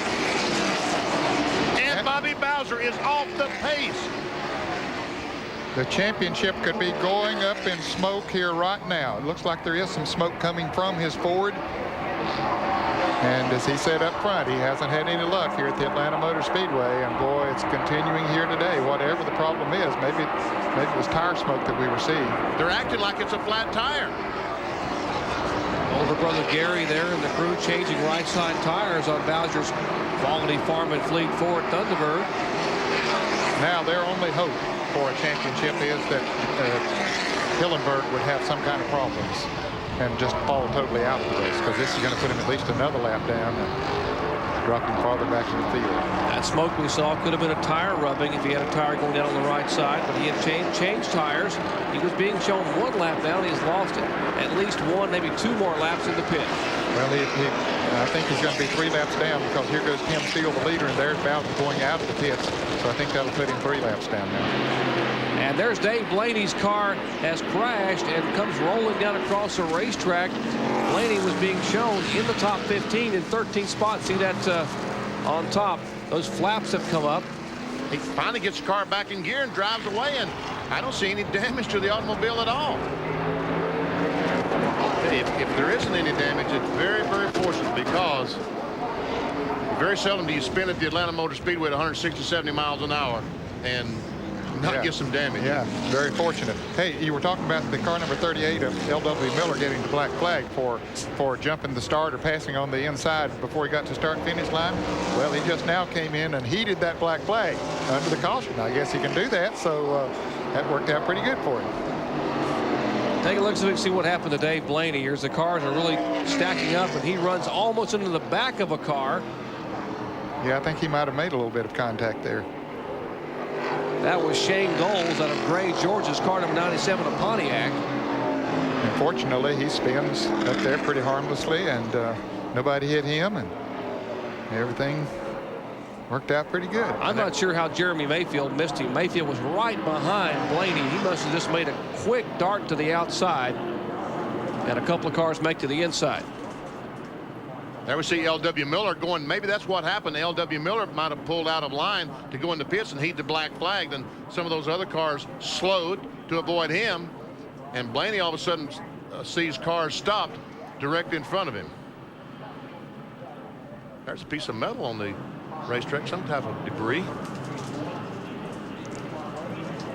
And we can confirm that Bobby Boucher did indeed have a tire going down, so that pit stop that cost him 2 more laps. He is now being shown, as Ned said, 3 laps down in 21st position, trying to win a championship. But the man he's chasing is Andy Hillenberg, and he is running 11th. Back with more from Atlanta in just a moment.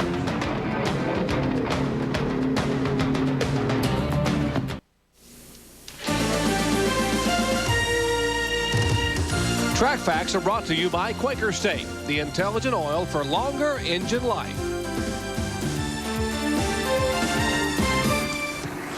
You know, a lot of people ask me, how do those fabulous in-car cameras work? I tell them, no, it's not electronics. The reason you get to see those great pictures is because of sponsorship. The sponsorship that is like on Bob Hill's car today, the Jim Dandy Dog Food Company. And for this weekend only, they have come up with 3 specially scientifically engineered brands of dog food. For the dog that's long, lean, and fast, of course, we have Ned's Niblets. Now, if your dog is under any kind of medication, and that can be a concern for pet owners because medication can not mix well with food, well, we've got the line for that. It's the Dr. Punch line. This is food for fine, healthy dogs. But I tell you what, folks, if your dog is like my dog, Nicky, and he really doesn't care about calories or staying in shape or being healthy, then we got the perfect thing for the dog who likes to eat a lot and likes it to taste good. Benny's Buffet, food for hungry dogs. Is he serious? Oh, well, we forgot there's 2 of the brands that's coming out. Bill's Bits and Kernan's Kernels are coming out from the Jim Dandy folks. But that's exactly how those in-car cameras. Hey, Jerry? Yeah, you mentioned the kind that are named after me, Kernan's Kernels. Yes, sir. Those are for the refined dog who has great taste. Oh, of course. I'm taking him home to feed my dog, okay? They're cutting back on the per diem. John's headed for the hotel room. We're under caution at Atlanta Motor Speedway. Back with more fun after this. Stay with us.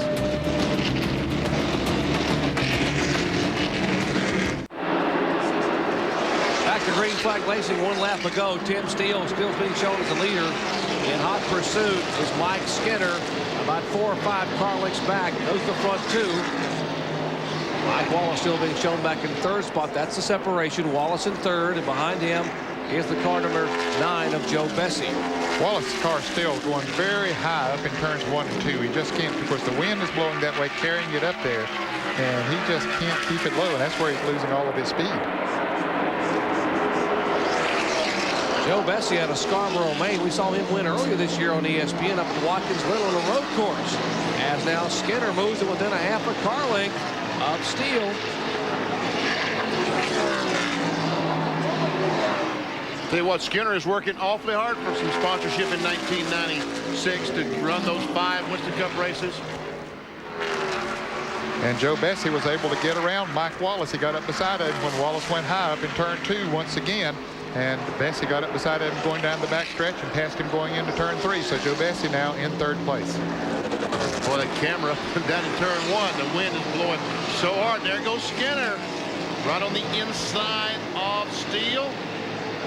They're side by side as they go down the backstretch. Well, that car is handling in that 31 car. Now let's see if he goes up and Steele comes under him like the reverse situation was earlier. No, don't think so. As we watch this, I'll tell you that Loy Allen and James Finch's health source stars made unscheduled stop. He's in the pits with the hood up, so it looks like the day is done for Loy Allen. And that's the car you're talking about there, BP. Car number 1. That's a Chevrolet Monte Carlo that James Finch and the crew prepared for Loy Allen. There is Skinner, our leader. Pulls away by a couple of car lengths from Tim Steele. And there are the two guys who are battling for the championship. The 11 left side of your screen is Andy Hillenberg. He's in 13th spot. And 3 laps back in 20th position. I think that 20th spot is the 21 car of Bobby Bowser.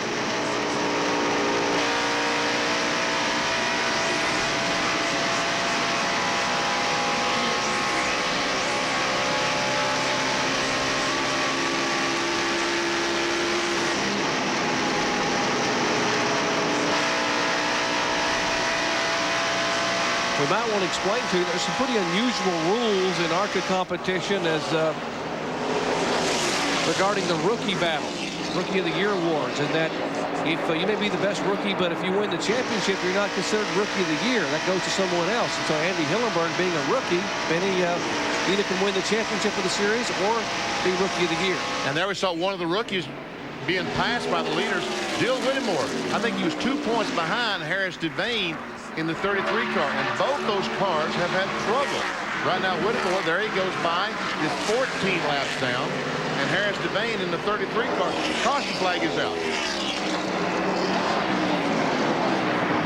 Caution being shown for the 5th time today.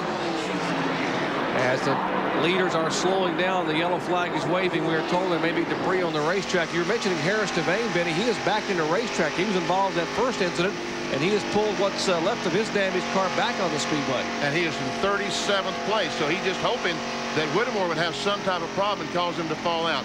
That would give him the championship. There was a piece of debris that caused the caution flag. And the ARCA officials and spotters around the racetrack citing that, wanting to make sure there were no chances of a cut tire. So they throw the yellow flag. They don't throw it, they wave it. It wouldn't be good for them to throw it. They wave it and bring it out for the 5th time today.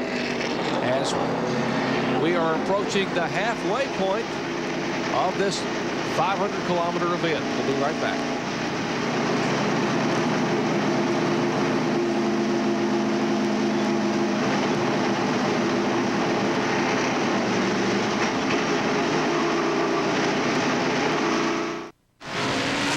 Back at Atlanta, leaders exiting pit road. Skinner top of your screen, Steele in the middle, and Bessie at the bottom. Skinner has already moved away, but there is Steele and Bessie as they now finally begin to leave pit road. They came in for a change of tires. Steele had stayed out there quite a while, but his car was still going very well. Others had made pit stops earlier. And here is Jeremy Mayfield, stood up on the RCA Ford. Tony Furr and Tony Cola and company there working on the car. Mayfield had an ignition problem, they thought earlier. The car was sputtering or missing. They had changed or checked the battery cables, come back in and checked some of the wiring in and around the distributor area, and he is back on pit road. He was being shown 2 laps down in 18th position. Right now we're showing 14 cars on the lead lap.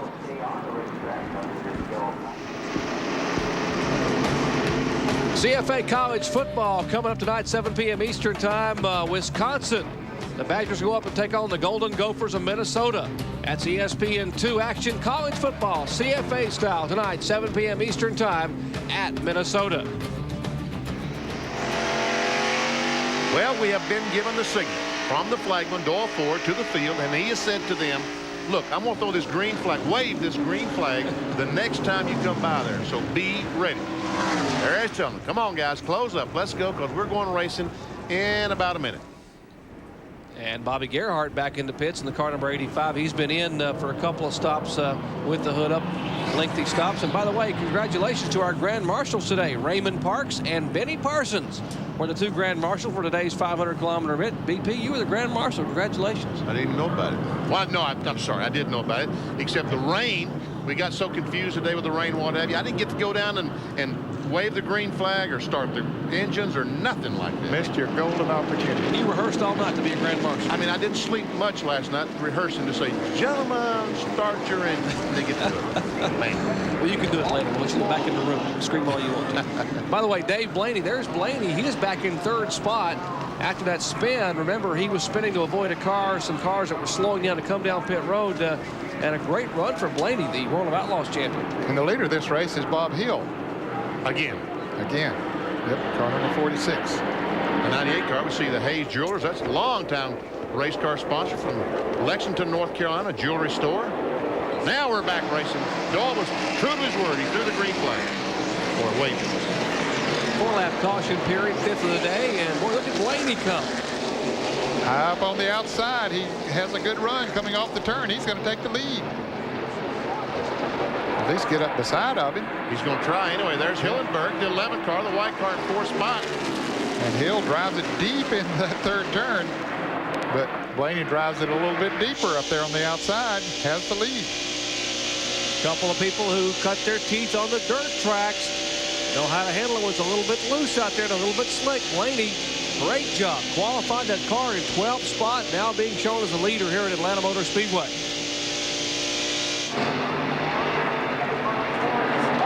Now we see Skinner, the 31 car, the racing champions automobile. He goes by Hillenberg, take that spot away, moves him into 4th. There we see Tim Steele is the red car, the number 16. Oh, and L.W. Miller's made some contact with something that he goes slow down in turn 1. Looks like some damage to the left front of that car. He pulls down off the racetrack, right on the apron. Here's Skinner now trying to look to the inside of Mark Thompson for 3rd position. Blaney the leader, left side of your screen. Then comes Bob Hill. He's in 2nd spot. The 2 black cars, Thompson 66 and Skinner to 31. Now Skinner goes to the outside, trying to move around Thompson. Tim Steele comes right with him in the red number 16.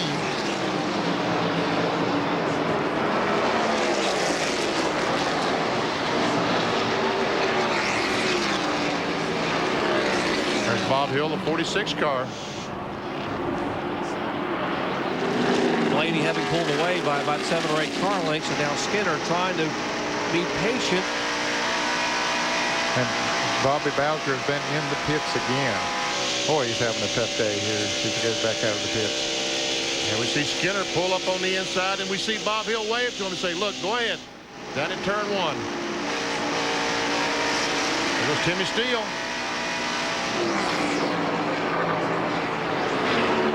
Also Mark Thompson. Joe Bessie has been able to get by.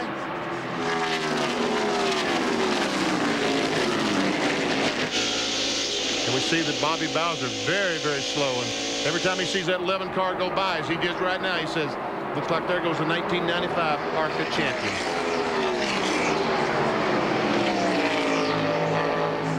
And Hillenberg saw that and said, I better slow down. I don't want anything to happen to this thing right now. Yeah, if I hit the wall, I make him a champion. So, I'm on the lead lap in 7th spot. I probably ought to stay here for a while.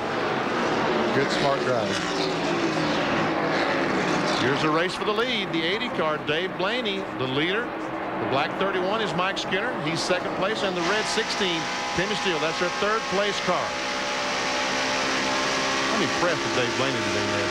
Yeah, he's ready for a first time in this type car, and an ARCA car at least. I don't know if he's driven any other kind of stock cars or not.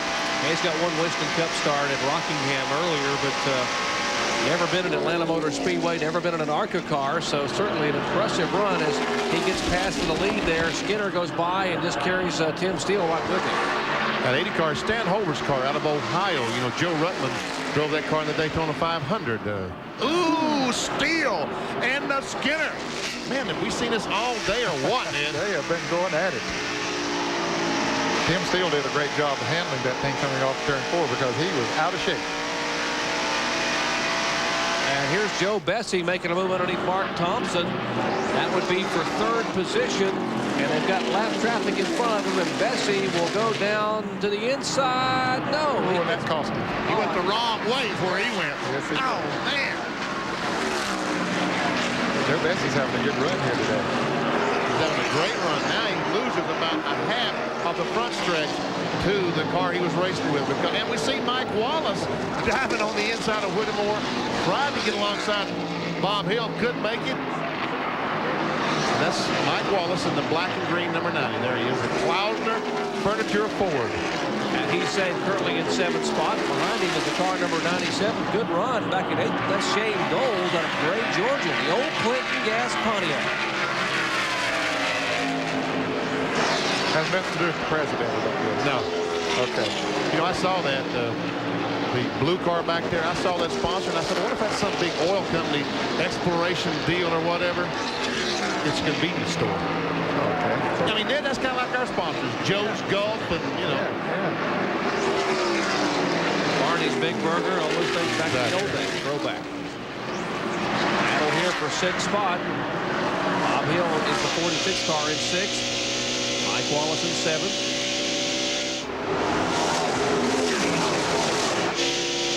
The ARCA officials, we talked about the rookie battle between Harris Devane and Dill Whittemore. Well, the ARCA officials have determined that Harris Devane, with his damaged race car, was going too slow. So they have parked him, and there we see a smoker. It's like the 84 car. That's Norm Benning. He had trouble the very first lap of the race. Had to stop over in the second corner, and now some smoke coming out of the car. There we see the race for the lead. The black car, Mike Skinner, the leader, and Tim Steele goes by on the outside. The red car, there we see Tim Steele. We can see all the new building that's been going on here at the Atlanta Motor Speedway. There's high-rise condominiums over there, and just on this side here. Here's the car number 90 of Mike Wallace. He's coming. So is Joe Bessie in the car number 9. That's for 3rd position. Bessie and Thompson have been going at it tooth and nail, lap after lap. Inside is Bessie, and he makes the pass. Man, that was some kind of pass. As we see Dave Blaney go by the yellow car, trying to get alongside of Mark Thompson. He does it, and Mike Wallace. And Wallace is going to try to pass Blaney, and he does. Boy, he got in 2 positions there right quick. Mark Wallace did. I expect the aerodynamics on Mark Thompson's car. He got involved in that accident, both the front and the rear, banged up on that car a little bit. He's done a great job really keeping it on the lead lap. And having that kind of damage at these kind of speeds definitely will affect the handling quality. That's Bob Hill's view of the Dave Blaney car in front of him. Hill is in 6th position, Blaney in 5th spot.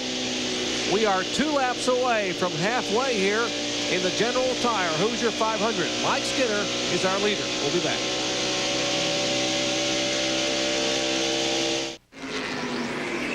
Back in Atlanta, smoke out of the car number 90. He bails it down off of turn 4.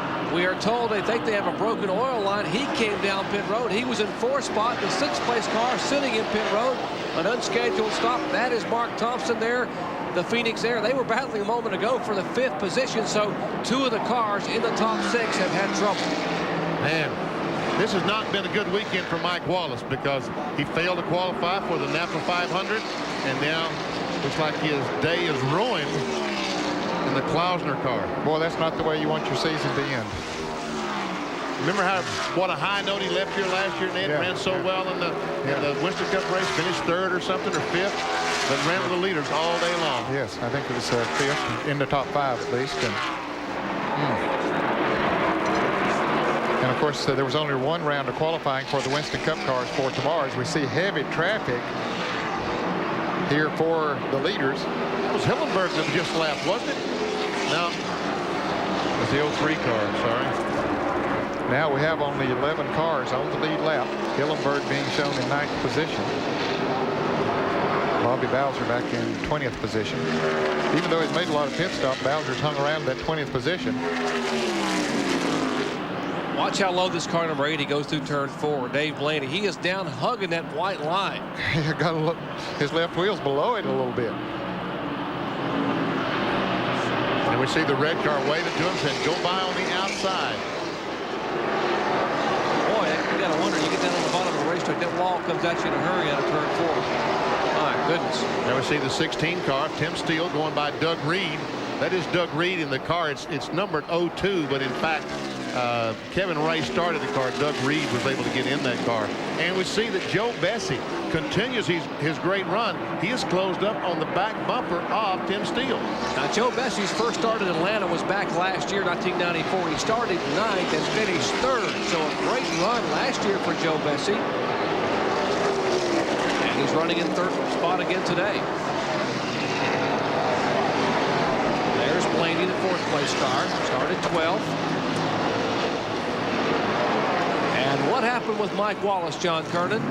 Jerry, you're not going to believe it. The radiator cap popped off. So instead of the smoke from an oil line going loose, it was actually steam coming out of the radiator. So they had to get the new cap and refill the radiator with water and put it back on. You talk about what a weekend it has been for Mike Wallace. Bad luck. Man, I tell you, that shows you bad luck right there in the worst kind of way. Boy, that is a tough break. I did that a couple of times back years ago, and I found that I had to basically safety wire the radiator cap to make sure that it did not turn, because there's a tremendous amount of pressure against that cap, and sometimes that will make it pop off. There's a leader going by. Skinner, the black car, right in front of our 2nd place car, Tim Steele. There he comes. And Joe Bessie continues his great run. As I said earlier, we already seen Joe Bessie win this year once on ESPN up at Watkins Glen in the Busch Grand National North. He's been on the road course. What Tim Steele gets off that 2nd corner so well. There's Bobby Bowser trying so valiantly to win a ARCA championship. Will now go 6 laps down. Bowser being shown back in 20th position. Mike Skinner's picked up $1,000 there. Oh! Crash! One car has smacked the concrete wall a ton, and that is the car number 18, we are told, is at the wall back there. That is Howard Rose out of Ashland, Kentucky, the Performance Engineering Ford, and that will bring out the caution flag again for the 6th time at lap 111 here at Atlanta Motor Speedway. Now, what were you saying about Skinner there, Ned? Picked up $1,000, the auto value halfway leader. We were very rude to you. We interrupted you. That's saw okay. This car crashing and smoking and sparking and excited there. You got to do it when those things happen. And there he is. Oh! Wow, he does hit that wall hard backwards. And thank goodness the fuel cell did not rupture, because look at all those sparks as the back of the car is dragging the racetrack. But no fuel leakage and no fire. There we see the pace cars pulled out trying to find the leader. There's Howard Rose's car sitting there in the middle of the racetrack. Howard won at Toledo back in 1984. He has 3 top 5 finishes at Talladega, so he's run well on the speedways, but not his day here in Atlanta today. And we saw him moving his left arm there just a moment ago. Oh, there we see, there's the leaders. That just past now, that on the right, the suites and whatever, those grandstands, all that is new since we were here in March. Of course, the plans are to eventually make the front stretch. Back stretch. And the back stretch, the front stretch. Yeah, what okay. This racetrack will be very similar to the Charlotte Motor Speedway when it's all over and said and done with. And for those of you who do your own income taxes, turns 1 and 2 will become turns 3 and 4, and turns 3 and 4 will become turns 1 and 2. Well, yeah. Okay. That's the 1040 EZ form. Basically, they're going to flip-flop this racetrack, folks, but they continue to build beautiful suites and grandstands, and we are told the switch will probably take place in a couple of years, around 1997. Yeah, they're trying to. Oh, and see, Steele stays on the racetrack, and Skinner comes down pit road. So. And we'll follow the leaders down pit road with a triple split pit stop. Top of your screen, Mike Skinner, Blaney in the middle, and Bessie on the bottom. Let's go to John Kernan. Mike Skinner will come in. I'm told it'll be a 4-tire change. The car has been just a little bit loose.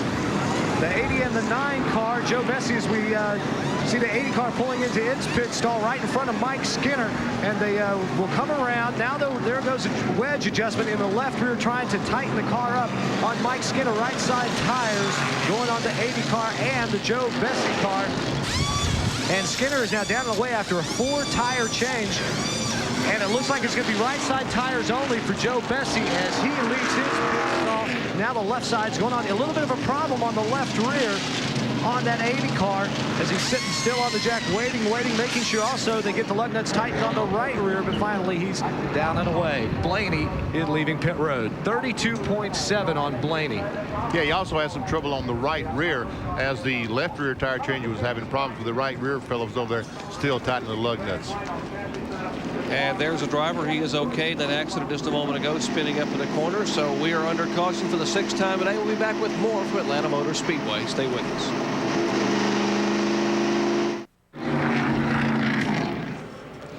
Back at Atlanta Motor Speedway, 6th caution flag today. You see that speedy drive where the safety crews have been cleaning up over there after Howard Rose's car spun and tagged the wall. We saw him walking away.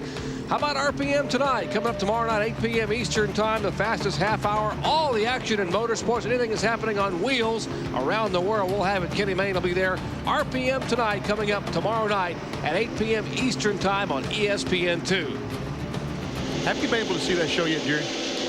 The RPM tonight? I haven't seen it. I want to see it. As a matter of fact, I went to my cable company the other day and complained about getting ESPN2 so I could see it. And they told me in January I'd be able to watch it. So I haven't seen the show. That's down in Charlotte, North Carolina. So that's good. Yeah. Still working to remove the Howard Rose car. The first start this season for Howard in ARCA competition. And he was just to the outside of the car number 97, Shane Doles. And looked like Howard's car just sort of broke loose and headed for the wall. And he tagged it backwards a ton over there. But fortunately, he was unable to walk away. And for those of you who just joined us earlier, on the 2nd caution flag of the day, there was a horrendous crash involving about a half a dozen cars in turn 2. Jimmy Horton's car somersaulted over, rolled back on its wheels, and then was tagged by another car that came through. And of course, Horton was taken to the infield care center. We've updated that since. He is okay. And that is just remarkable that he's able to walk away with just some bruises. And we see him trying to put some water once again in the 90 car. The blue bucket is the water bucket, and the steam is where they're not having a lot of success. Tough to get that water in there after the radiator cap had come loose. We told you about the crash earlier today. Here again is a look at what happened to bring out the 2nd caution flag of the day. Okay, it was a car that spun up in front of white car. We don't see it there, but Loy Allen then came down in the car number 1 on the inside, and he spins down inside, and then behind him, everything starts happening. Nowhere to go, and there's Horton's car flipping over on its roof. Then it slides along on its roof for a little bit, then starts to come upright. There it comes upright, still up in the air, and gets hit underneath. Flips it back up on the other side, back on its wheels, and man, what a lick. That was Ed Dixon who came through underneath Horton, and Kurt Dickey was the car whose Pontiac spun to initiate that. But the good news is Horton is okay. We'll be back with more in just a moment. Back at Atlanta Motor Speedway, you see safety crews there pulling in the remains of the Ford Thunderbird that tagged the wall Howard Rose's car out of Ashland, Kentucky. As they pull that car, we mentioned we're talking about a championship being settled today, but in fact, 9 of the top 10 spots in the point standings could change due to the outcome of today's finale in ARCA competition. So yes, there are a lot of battles going on other than for the championship. We'll sort all of that out at the end of this race. Now there's only 8 cars being shown on the lead lap.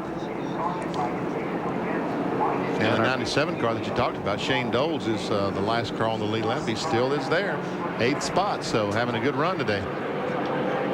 And we're going to wrap up a championship tomorrow here at Atlanta Motor Speedway in the Napa 500. Our live flag-to-flag coverage will come your way at 12:40 p.m. Eastern time, as we'll see if possibly Jeff Gordon can become the 2nd youngest Winston Cup champion in NASCAR history. Who was the youngest? Bill Rexford. Thank you. First champion. The very first champion in 1950 was the youngest. Obviously, 1971 is what we call the modern era of Winston Cup racing. That's when the R.J. Reynolds folks became involved.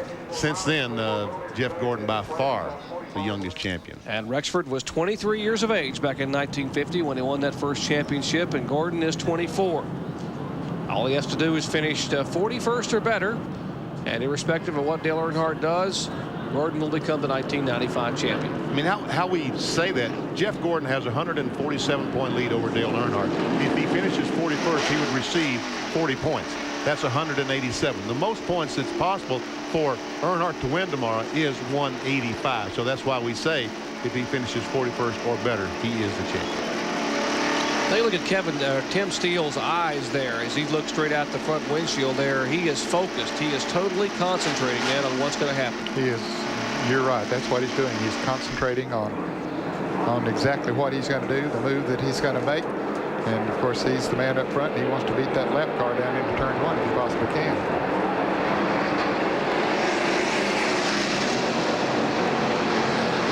Start lap 118. That's 6 caution flags lasting 7 laps. And Tim Steele watched him wave the green, and he jumped in that throttle and pulled away by about 6 or 7 car lengths. Well, he did get a good start.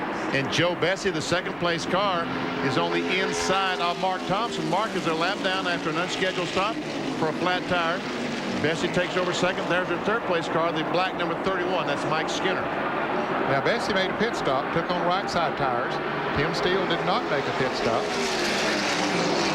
As you watch this battle on the racetrack, we showed you the accident involving Jimmy Horton, that he was going to be okay, but he was scheduled to drive tomorrow. Let's look at his story with Bill Weber, who's standing by with Jimmy Johnson, who's the team manager for Hendrick Motorsport.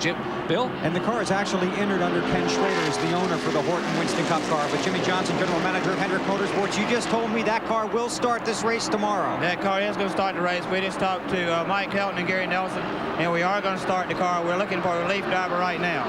Okay, so you're searching high and low, obviously knowing if you pull that car out, Jeff Gordon has clinched the Winston Cup champion. Well, that's not our intent. We want to go ahead and start the car and see where it goes from there. And I think we're going to be able to find a guy that's suitable to NASCAR. Okay, Jimmy, you know you got to run. Just a couple other things along the line here. Ray Abraham told me that's a very good race car, that car from the time it got here was destined to run to the finish. One other thing, that's racing for a cure on that car. That's a big personal goal for the entire team. Back up top. And a crash out of turn 4. Mark Thompson's car gets tagged from behind. He loops it around, spins it a complete 360, and it comes to rest just past the start-finish line. Mike Skinner in the 31 car pulled up behind the 66. And I don't know if he just pulled up so close he took all the air off the spoiler, or in fact there was some contact. Mark Thompson had dropped out of the lead lap when he made an unscheduled pit stop on green a little while back, was 2 laps down, but he still was in 11th position. Okay, we'll take a look as Mike Skinner comes up on Thompson. Gets awfully close there, and yeah, I believe he makes a little bit of contact. I would believe there was some contact there, Ned, yes. And Skinner has some damage to the left front, just touched that left front as he went by the Mark Thompson car. That's too bad. A little bit different angle this time. Those cars right side of your screen. Skinner in the 31, and there's Thompson's car going around backwards, and Skinner just squeezes between Thompson and that outside wall. Thompson tags it with the front of the car and then scrubs off some speed against that outside concrete wall and comes to rest there down past start finish. Let's go back to you, Bill. I'm going to let you finish what you were saying. Bill? Okay, just wanted to, obviously we want to make the point that, as you guys have mentioned, Jimmy Horton is okay. He does have a swollen eye, and he has been airlifted now to an area hospital for examination. Obviously will not race tomorrow. As Jimmy Johnson said, they're looking for a relief driver. But Jimmy, after that spectacular crash, going to be okay. That's good news. And now they are looking for a driver to put in that car. So we'll have 42 in the starting field tomorrow, guys. And there's Mark Thompson's Ford Phoenix Air car that has come to rest there. Looks like one of Bill Elliott's crew members maybe over there.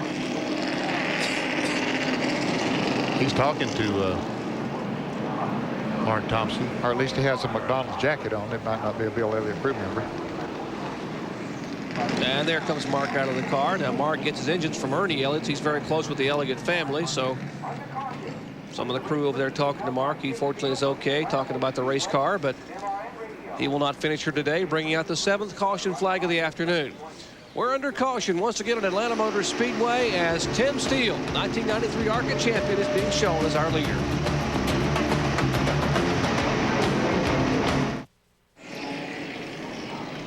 Back at Atlanta Motor Speedway under caution once again for Mark Thompson's car that spun out of turn 4 after some possible slight contact. And the car number 90 being pulled back up. And there is Thompson's car being pulled back to the garage area. And they are pushing the Mike Wallace car back up pit road. He's the guy who won this race last November. 3-time winner this year in ARCA competition. He will also join Mark Thompson in the garage area.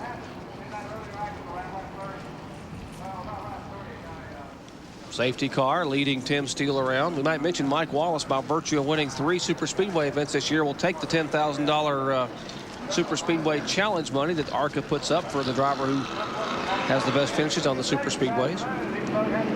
Now Steele has chosen not to pit again, Jerry. The others made a pit stop during the last caution. Let's go to the pits with Bill Weber. Okay, Mike Wallace is standing here. Obviously, disappointing day. You're done. It's a real disappointing day. You know, 31 to 16 were a little quicker than us, but we thought we had some stuff for them in the long run. I guess must have blew a head gasket or something, you know, and just ended our day. We tried putting a bunch of water in it, wouldn't hold anything, and instead of destroying a piece and possibly hurting myself, you know, if the thing spun around and hit the wall or something, we just chose to quit. Didn't really want to. Hopefully got enough points to win that Speedway Challenge Series is what we're trying to do, and we'll see how it happens. Yeah, well, I believe you have won that, and that's small consolation at this point. Well, it is very small. It's not that big. You know, it pays decent money, but we come to win the race. We've had a disappointing weekend overall totally. Winston Cup second round qualifying got rained out. We blew a motor yesterday. Qualifying what seemed to be on a pretty good lap in the Myers Ford, and Klausner Furniture Industries. It's a bad way to end the season, but I'd like to take a minute and thank our sponsors, Klausner Furniture, Duron Paints, and Myers will just come back in 96, hopefully tougher than ever, and win some races then. Okay, they never gave up all year. You can sure say that for Mike Wallace and company.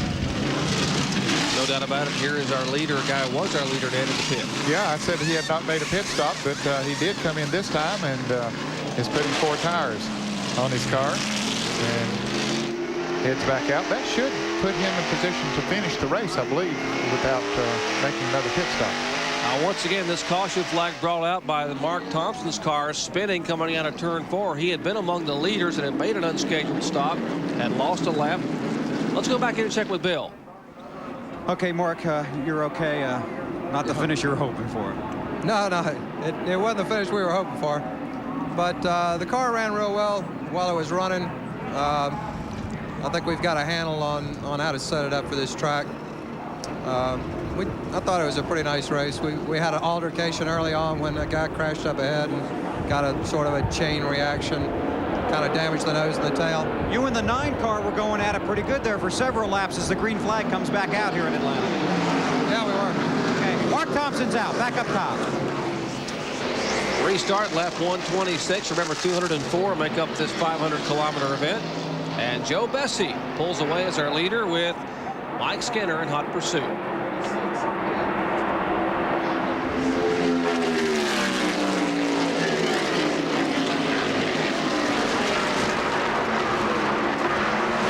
The 16 car, Tim Steele, who's been running with Mike Skinner all day long, made a pit stop, changed some tires, so he's back in some heavy traffic.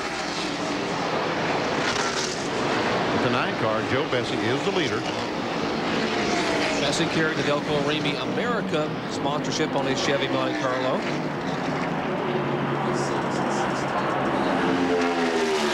$15 different winners here in 1995 out of the 20 events in ARCA competition. Boy, what a competitive series. Here comes Skinner down on the inside. Boy, he just blows right by him coming off the turn, takes the lead. And there you see how far behind the 3rd place car is. That's Bob Hill in the car number 46. That is the red and yellow numeral Chevrolet. And that's Tim Steele in the 16 car that's right behind and trying to take over that 3rd spot. Now, Tim came out in 8th position after his pit stop, so he has already moved back up to 4th. But Bob Hill has just stayed right up there amongst those leaders about all afternoon. Doing a good job. How about that late pit stop on Tim Steele, John Kernan? Well, Jerry, it was because they didn't have sticker tires mounted. They had some old tires from early in the race that had about 25, 30 laps on them. I just asked one of the Hoosier tire officials down on this end of pit road if they were having a shortage of tires. He says he's not really sure. The tires that went on Tim Steele's this time, they got from Mark Thompson's team, and they had to run them down here. But I noticed they had the number 33 on the tires already, so they must have originally belonged to the Harris Devane team. Tom Sokolowski, the crew chief, tells me that they've supposed to have one more set of tires headed down this way so they can use those fresh tires on their last pit stop. They can't go the rest of the distance on fuel with this last pit stop. As you watch this battle for third spot, our AutoZone race recap will show you that our leader is Mike Skinner, has led 72 of 127 laps. There have been 14 lead changes. What a competitive race. 7 caution flags for 40 laps. The average speed 107.459 miles per hour. Among the leaders, Mike Skinner, Tim Steele, L.W. Miller, Bob Hill, and Dave Blaney, along with others who have led like Joe Bessie, Mike Wallace, and our current point leader. Oh, crash in turn 1. Doug Reed is spun, backed it in the fence between 1 and 2.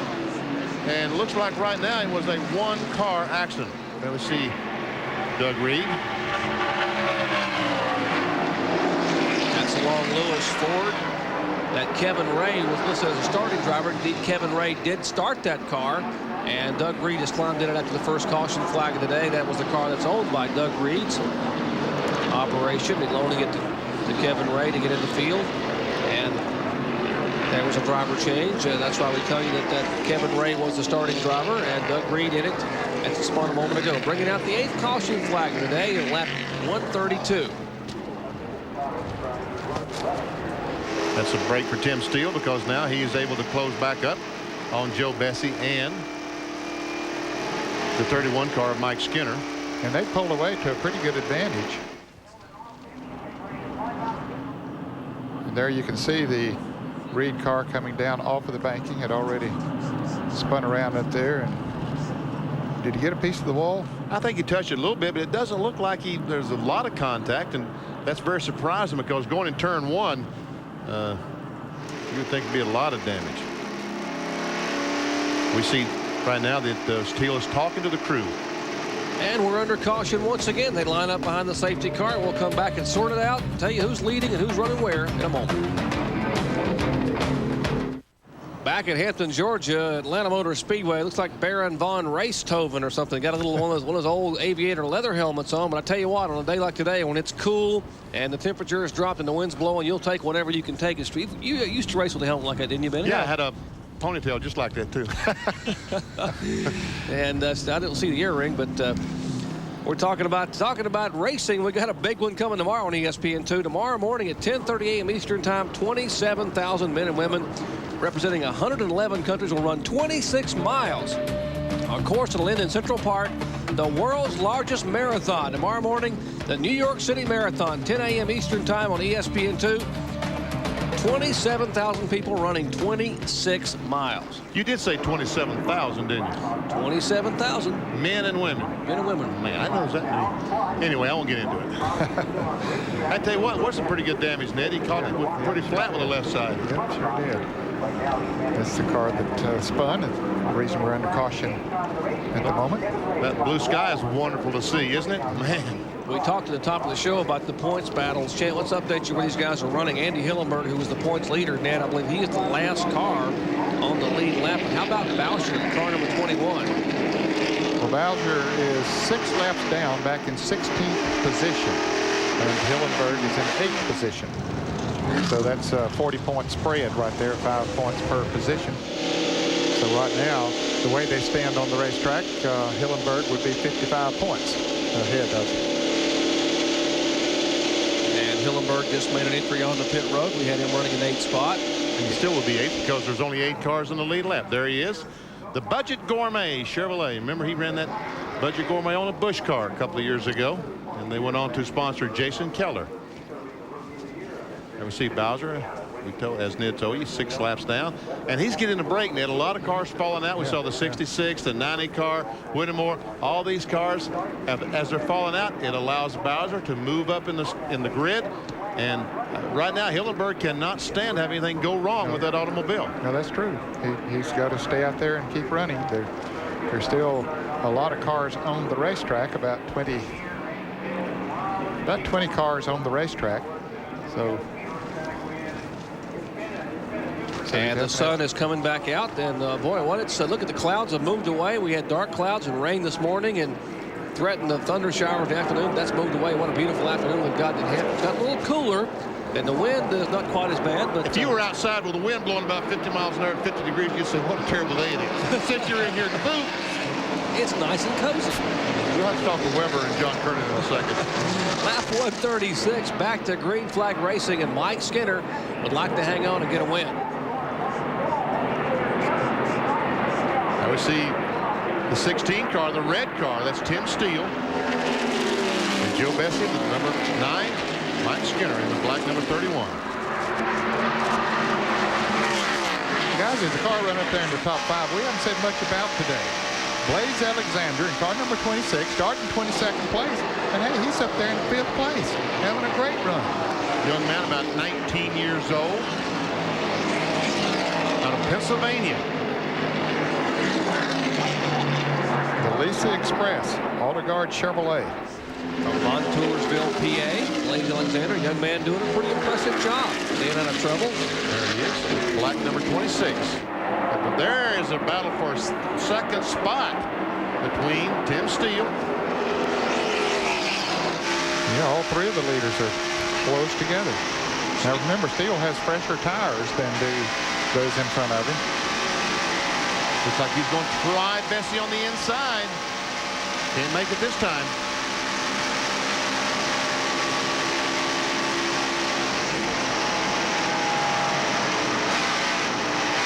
Bessie Right again. Bessie went a little high, and that opened the door for Tim Steele, and he just drove right under him. Joe Bessie is just not getting off that 4th corner. We saw the 31 car Skinner pass him a few laps ago in that same move. So Joe had a little bit of trouble getting off that corner. But now let's see, can Mike Skinner keep Tim Steele behind him? Well, they've had some good battles already this afternoon. And I think we're shaping up for another one. Ooh, the sun is, wow. The sun that we talked about, how it looks so good coming out. It doesn't look good to these drivers as they drive in turn 3 directly into that sun. We saw the glare from inside Tim Steele's car. That's got to be frightening. What are you going in there, 175, 180 miles an hour? No more than that. Over 190 or so. My goodness, 190 miles an hour, and suddenly you're blind from the sun glaring on the windshield. Well, watch this as he goes in the corner, drives into that sun. Wow. Man, can't see much. You see the shadow of that car in front of you about the first thing. I guess scares me. I'm just sitting here watching it. 20 different ARCA Bondo Mar-Hyde Series races here in Atlanta, and only 4 have been won from the pole. Skinner trying to make it 5. As you watch this battle back in the pack, 46, 26, and 80. That's 4th, 5th, and 6th. Bob Hill, back there with Blaze Alexander and Dave Blaney.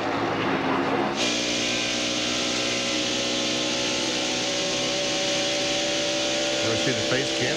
Bob Hill as he cruises down the backstretch at the Atlanta Motor Speedway.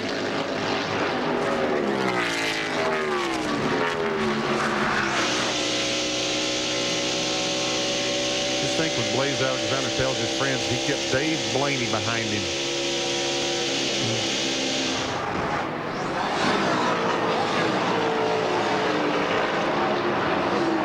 I'm impressed with that young man. I agree with all these guys. Blaze Alexander, his racing shop is up in Mooresville, North Carolina at the Mooresville Racing Complex. Joe Bessie starting to feel like he wants to try to make another run up in that 2nd spot, the position he lost to Tim Steele about 4 laps ago. There is Steele's roof cam as you see Mike Skinner in front of him. Well, Bessie's staying right with him. He lost a couple of car lengths, but now he's pulled right back up on him. There we see Dill Whittemore in the 56, still continuing on. And the 33 car is competitor for the Rookie of the Year, Harris Devane, once again has been black flagged and sent to the garage for going too slow. So it appears, though, that the 56 car, Dill Whittemore, may in fact be the Rookie of the Year. We'll have to wait and see. There is a panel that also votes on it, so the vote will mean something. It may, in fact, give the championship, the Rookie Championship, to Harris Devane. We'll have to wait and see. 4th, 5th, and 6th, that battle. And here's the 7th place car, number 11. That's Andy Hillenberg. And if he can just hang on, he will lock up a championship in the ARCA competition in his rookie year. He's running out there by himself. That's what he needs to be doing right now. He doesn't need to be in there dicing with anyone and taking any chance of wrecking. Here's 3 cars in there that are just so equal. If Tim Steele were to get in front right now, I think that the 31 car would be able to keep up with him, as Tim Steele is keeping up with Mike Skinner. And Joe Bessie, once again, mayhem. And Steele goes on the outside. Skinner went on the inside. Steele goes on the outside. Bessie goes on the outside. Bessie lost a little bit on that deal. The others got up there. Was that Shane Doles that was slow on the... Man, oh man, that's so bad. He was running 8th, and he's slow coming off the second corner. Looks like he's got some type of problem. Less than 60 laps remain here at Atlanta Motor Speedway. The ARCA General Tire Hoosier 500. So now there are only 7 cars on the lead lap. And John Kernan pointed out that they still will have to make another pit stop at least for gas. There's the old Clinton Gas Pontiac as he's slow on the apron of the racetrack. Folks, that convenience store can be awfully proud of that young man from Shane from Georgia. Ray, Georgia, what a job he did. Looked like he had a tire going down or something. Yeah, looks like he might have broken a ball joint or flat tire or something, with some damage to the right front or some problem in the right front. And meanwhile, Tim Steele getting racing again. There we see the right front tire. Oh, he's made some contact with someone. And the right front tire, it's on fire. Wow, there is. He has lost a wheel bearing. And it is on fire, and he better stop quick. Find someone. Bill Weber, tell him to find someplace to stop. Vinny, he's trying. He's rolled past his pit. His crew's chasing after him. The right front side of that car is all beat up, especially around the rear quarter panel. They run down to the next pit. They're going to have to push him down this way.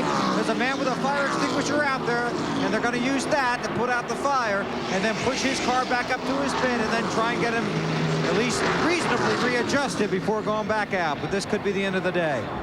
Now they've pushed it in the wall. Now they've got to try to push it forward so they can back it up again. Tough day for Shane. Boy, he had no brakes. He couldn't get the car stopped. You see all the chemical being sprayed in there. Shane had a 6th-place finish at Pocono this year, so he was looking to improve on that. He was running 8th here, the final car on the lead lap, when he had that problem, and is now in the pits. Our leader, car number 31, Mike Skinner, trying to become just the 5th driver in ARCA competition to win the season finale from the pole. We'll be back. Stay with us.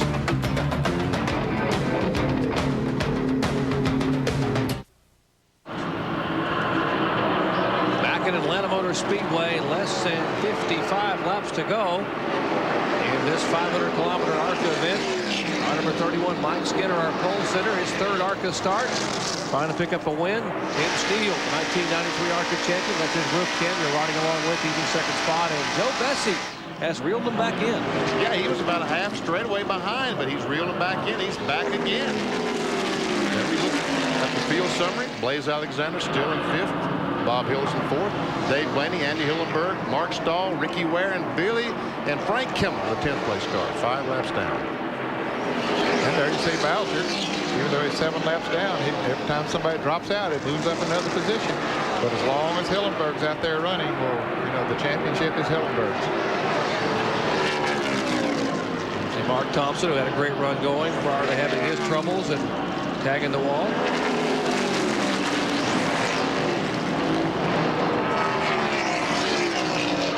See Jimmy Horton back in 33rd position once again. Reports are that Jimmy is okay. He was taken by life flight to a nearby hospital. He has a swollen eye and obviously going to be bruised and sore, but that tumble he took in turn 2, that violent impact, able to walk away, a tribute to how well these cars are built. We're told the car number 0, Delmont Coward, has come back out of the garage area and is back in the race. Talk about ARCA's had a great history here at Atlanta Motor Speedway. We got a little bit of history here for you, BP. Look at that 03 car. That is Richard Brickhouse, Ned. Wow. Remember, he won the very first race at Talladega Super Speedway in, what was that, 1969. And he lives over in Leland or out of Wilmington, North Carolina, and trying his hand back into racing again at 56 years old, trying to get a team going. So now you see him out here racing. Does that make you want to get the fever and just come out of retirement and get back in the race car? No, because I also saw Jimmy Horton crash coming off the second corner. Okay, well, stay put then. Richard Brickhouse is currently running in 11th spot, started 38th. So. And our point leader just got lapped a moment ago. Hillenberg in the car number 11. There's a 21. He is being shown in 7 laps down in 13th position. So he continues to climb as cars fall back. Now Hillenberg, even though he went a lap down, he still is in 7th place. He's in a lap by himself. Nobody else is the next car, the 32 car, is another lap behind him. He is 2 laps down, Mark Stahl. So Hillenberg is still in good shape. He's riding now. We might mention that Bobby Bowser may not win the championship by virtue of winning 6 poles this year. He wins a $10,000 AC Rapid Fire pole and win bonus from ARCA. So there is a lot of contingency money put up for the ARCA folks, and Bowser will pick up that 10 grand. Here's the 8th place car on pit road. There's Mark Stahl that Ned was talking about just a moment ago. Petron Plus automobile. Now, he was already 2 laps down. With this pit stop, he'll go at least another lap down.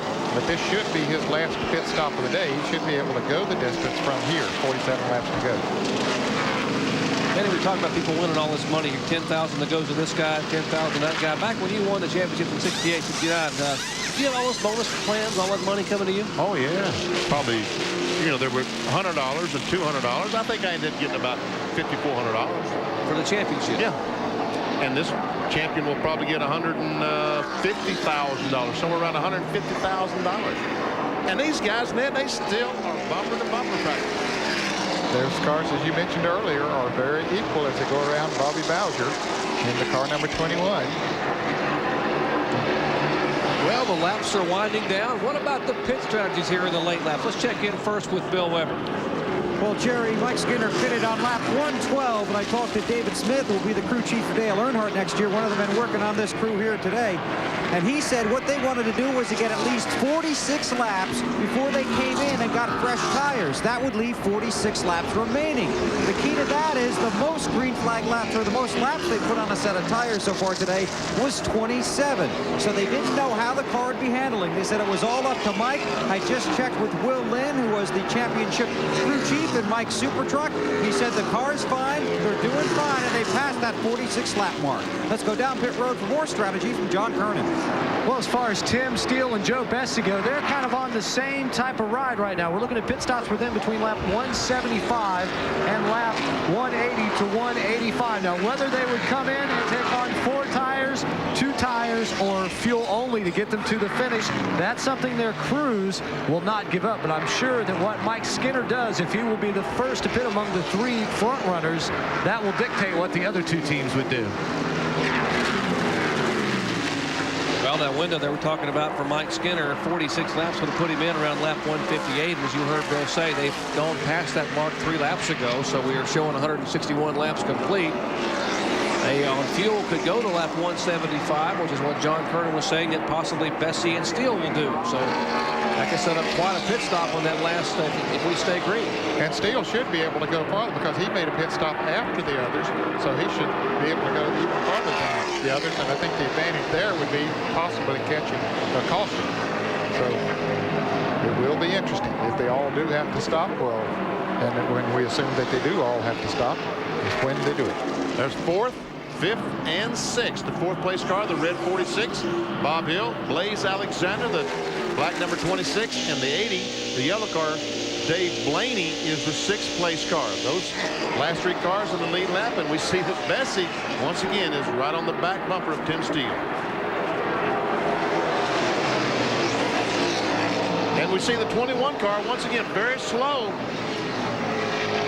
I guess that wasn't a 21. That was Frank Kimmel, I saw. I thought it was a Bowser car. Had a report, Benny, that maybe Mike Skinner was about ready to come into the pits. He didn't come that time. We'll keep an eye on him and see if he does come in here the next time around. And if you look at Skinner's pits, they have the pit board up, the big 3, black 3. That is the Goodrich crew. That's actually the crew that'll be servicing Dale Earnhardt in 1996. You know, Andy Petry's leaving, so they got the crew. They're basically getting some practice here. You see, then they have tires up on the wall, and indeed Skinner is off the pace down below the white line, and he will come down pit road at 55 miles an hour. Let's go down to the Skinner pits. And they're waiting for Mike Skinner to bring his car down pit road. The race leader slowly coming down pit road. That is expected to be a 4-tire change. Working lap 165 here in Atlanta, and Skinner has arrived. They go around to the right side. Chocolate Myers working the fuel can. Right side tires are off.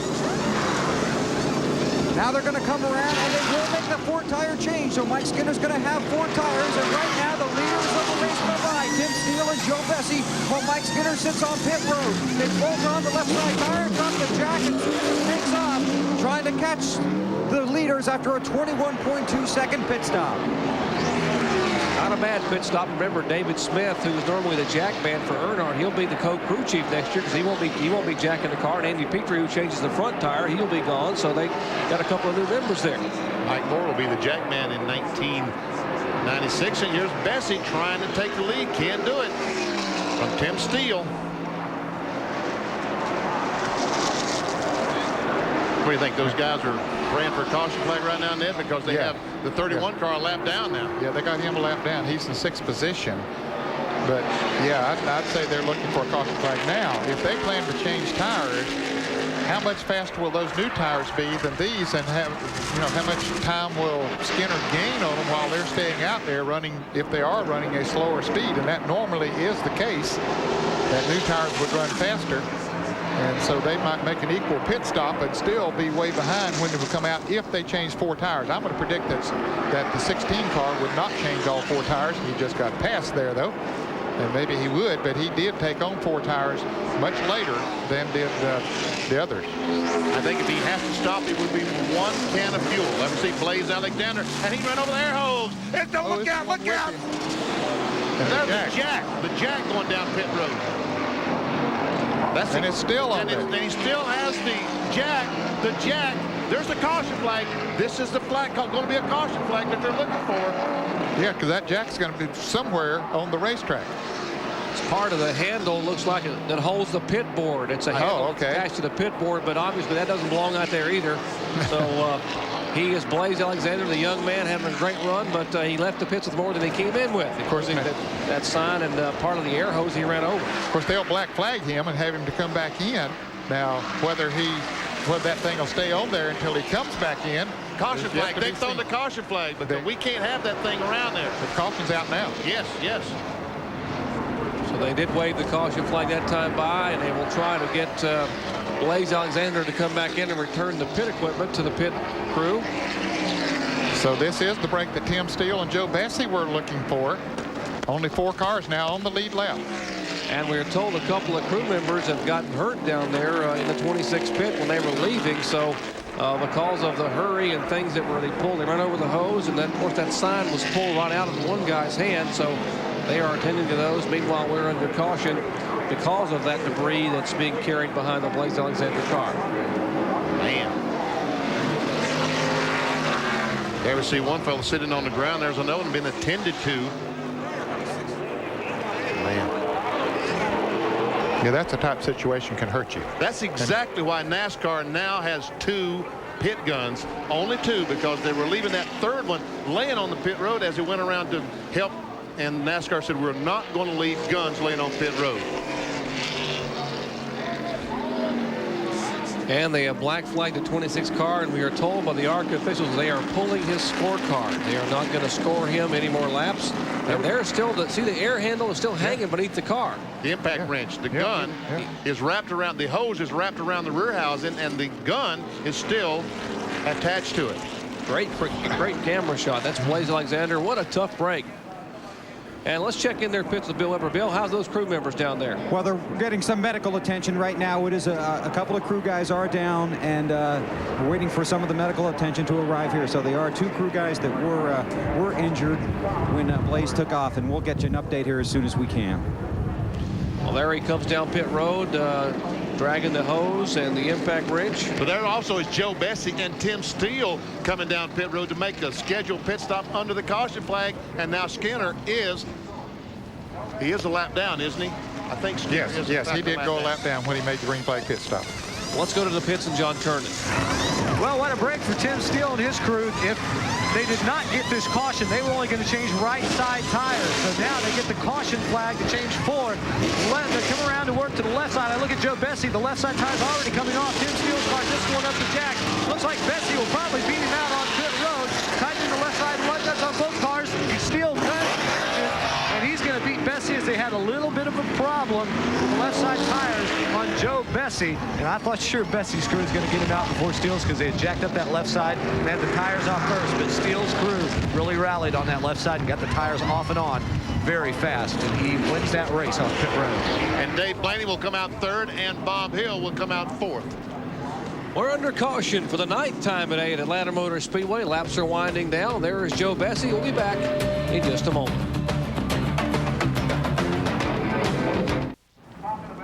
Back at Atlanta Motor Speedway here in Hampton, Georgia. And moments ago, we had some unfortunate incidents in the pits and that created this caution flag. Here's a look again at Blaze Alexander's pit stop. And for some reason, the right front tire changer just dropped the gun. And as Blaze ran across it, he picked it up. Now, that's attached to a big tank. Now, it had to jerk that tank, and I'm sure that tank hit someone, probably in the leg or something, as it came off. And it finally broke the hose off that tank, and then it grabbed the pit board, the thing that stopped the car with, as it left the pits. But, you know, the hose is attached to a big nitrogen tank. So that's what I'm concerned about, is what happened to that tank. Some of that debris flying around down at Blaze Alexander's pits.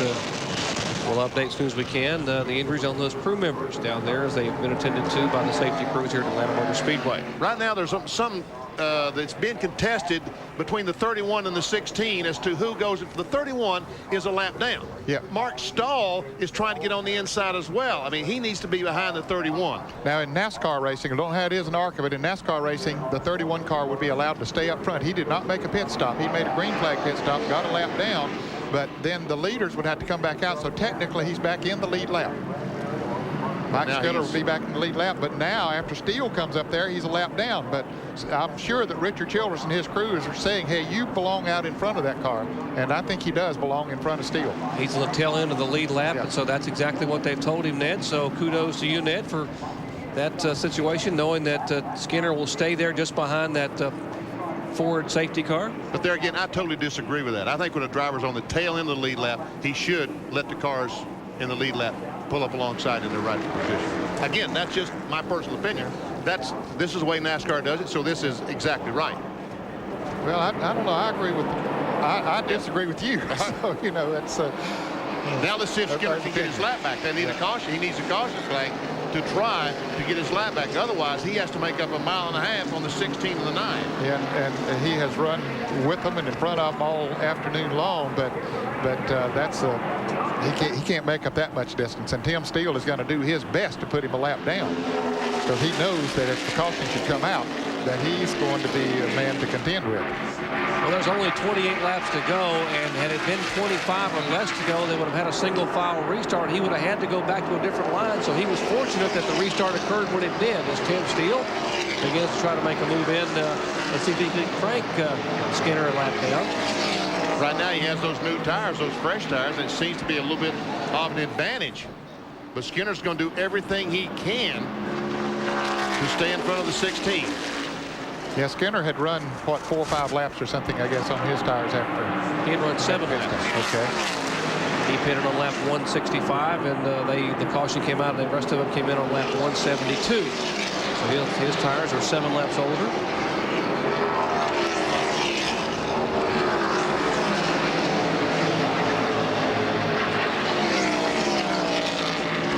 Looks like Skinner's doing a pretty good job staying in front of the 16.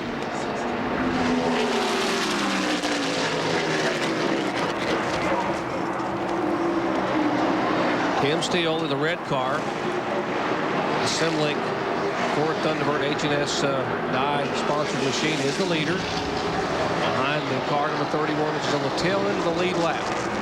There's Joe Bessie in second position, Scarborough Maine driver, former Busch Grand National North competitor and Busch Series competitor.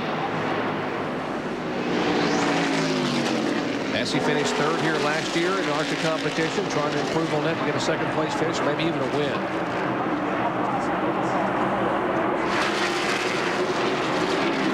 Once again, if you're looking for Blaze Alexander, that car was the one that brought out the caution flag by virtue of catching the air hose and air impact wrench in his pits, pulling that signboard on the racetrack. I'm told that Blaze will run for Rookie of the Year in 1996 in ARCA, so he certainly got some valuable experience there. I'm not sure that was his fault. Maybe it was probably the tire changer's guy just grabbed the hose and let him go. Yeah, that's right. I don't know why the fellow just dropped the impact wrench when he finished changing the right front tire. Never see Blaze Alexander, the 26 car, slow as these fellows go by. We had told you they picked up his scorecard. That's what the ARCA officials had told us they were going to do if he did not honor the black flag. Of course, he came in to the pits, and they have begun scoring him once again. He's still being shown in 7th place, 6 laps down now. Andy Hillenberg, who is battling for the championship, is in 6th place. He is 1 lap down, and the next place is the 7th place driver is 6 laps down. So Andy has a 5-lap lead on him, so he's in a lap by himself and just out there riding right now. There's our 4th place car, or 3rd place car, actually, Dave Blaney. And we see Joe Bessie once again closes up right on the back bumper of Tim Steele. Wow, what is that? That's the tire that came off of. Wow. Hey, Bill Weber, someone got the use out of that tire, didn't they? Dave Blaney, 50 laps, Benny. This is the right front tire worn down to the cord. They couldn't get a new set of tires. They had to put on old ones, send them back out. This is the one that just came in.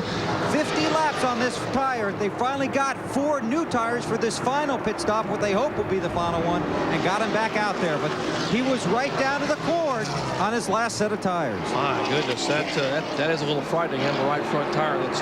That one's ready for a recap. The next thing we're going to see is air. Yeah, that's right. Good Lord, we're about to see him on that one. I guarantee you. What a job he has done, though. Running 3rd here, 1995 World of Outlaw Series champion.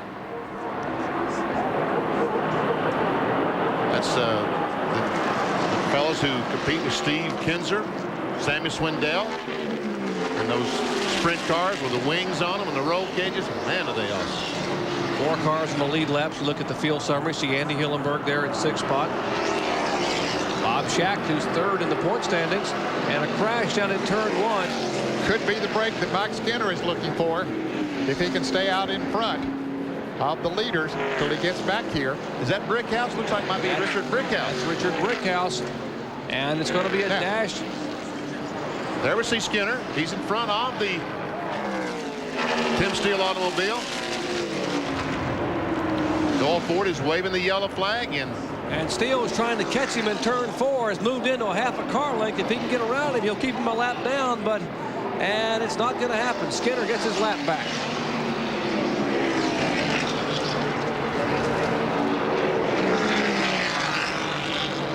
So with only 5 cars in the lead lap, you know, he's going to be in great shape. Mike Skinner will be. And remember, they are inside 25 laps to go, so there's only going to be 4 cars on that one line. So Skinner, would you come in and put some tires on, take a chance on pitting? Might as well. I mean, as long as you have the tires, I would certainly be doing that. We see Will Lynn talking to the crew. They're on the wall, and they're discussing it. Yeah, they have nothing to lose, really. 18 laps to go at Atlanta. Now we have a totally different complexion to this ARCA Series finale. I say nothing to lose other than the cost of that set of tires. Yeah, $1,200. They're not too concerned about that right now, I don't think. $1,200. I don't see why the 16 or the 9 would pit. No.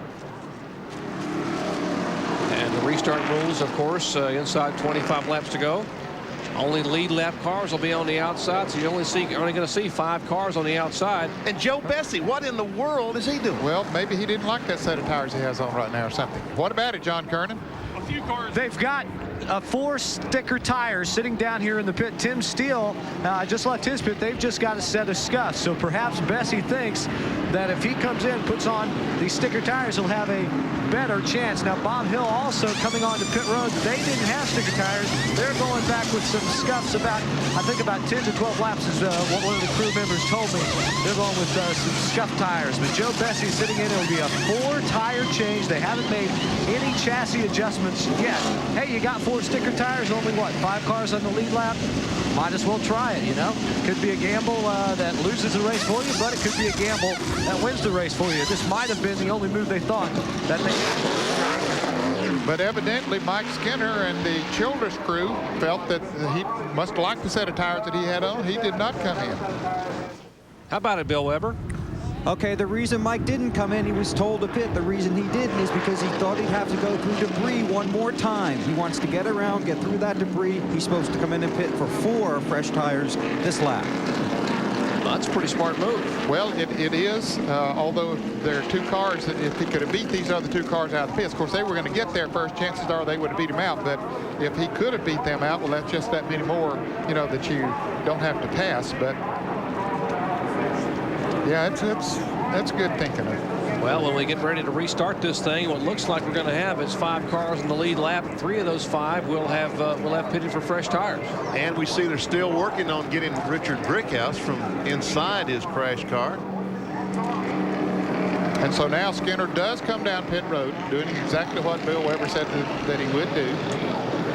So yeah, I'd have to agree with their strategy. I questioned it there for a moment, but I think I would have to agree with it. And there comes the racing champion, Chevy Monte Carlo, down the wheel end. David Smith and company down in the Childress crew will go to work, and they will indeed change all 4 tires, and Bill Weber is there. Okay, the right side up and putting on the right side tires. Expected to be a 4-tire change right in front of them. Dave Blaney's also getting a 4-tire change.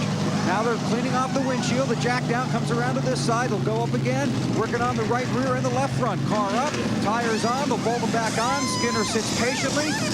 His crew looking on. 31 cars down in the way. Blaney right in front of him, also away, and they'll race down pit road and get back in the action. Well, now 5 cars in the lead lap, and 4 of the 5 have pitted. Yes, and so Skinner will reline up in 4th place if nobody else pits. Dave Blaney will line up in the 5th position. Mike Skinner trying to get a win here in ARCA competitions. They still work down on the Richard Brickhouse car in turn 1. We'll be back.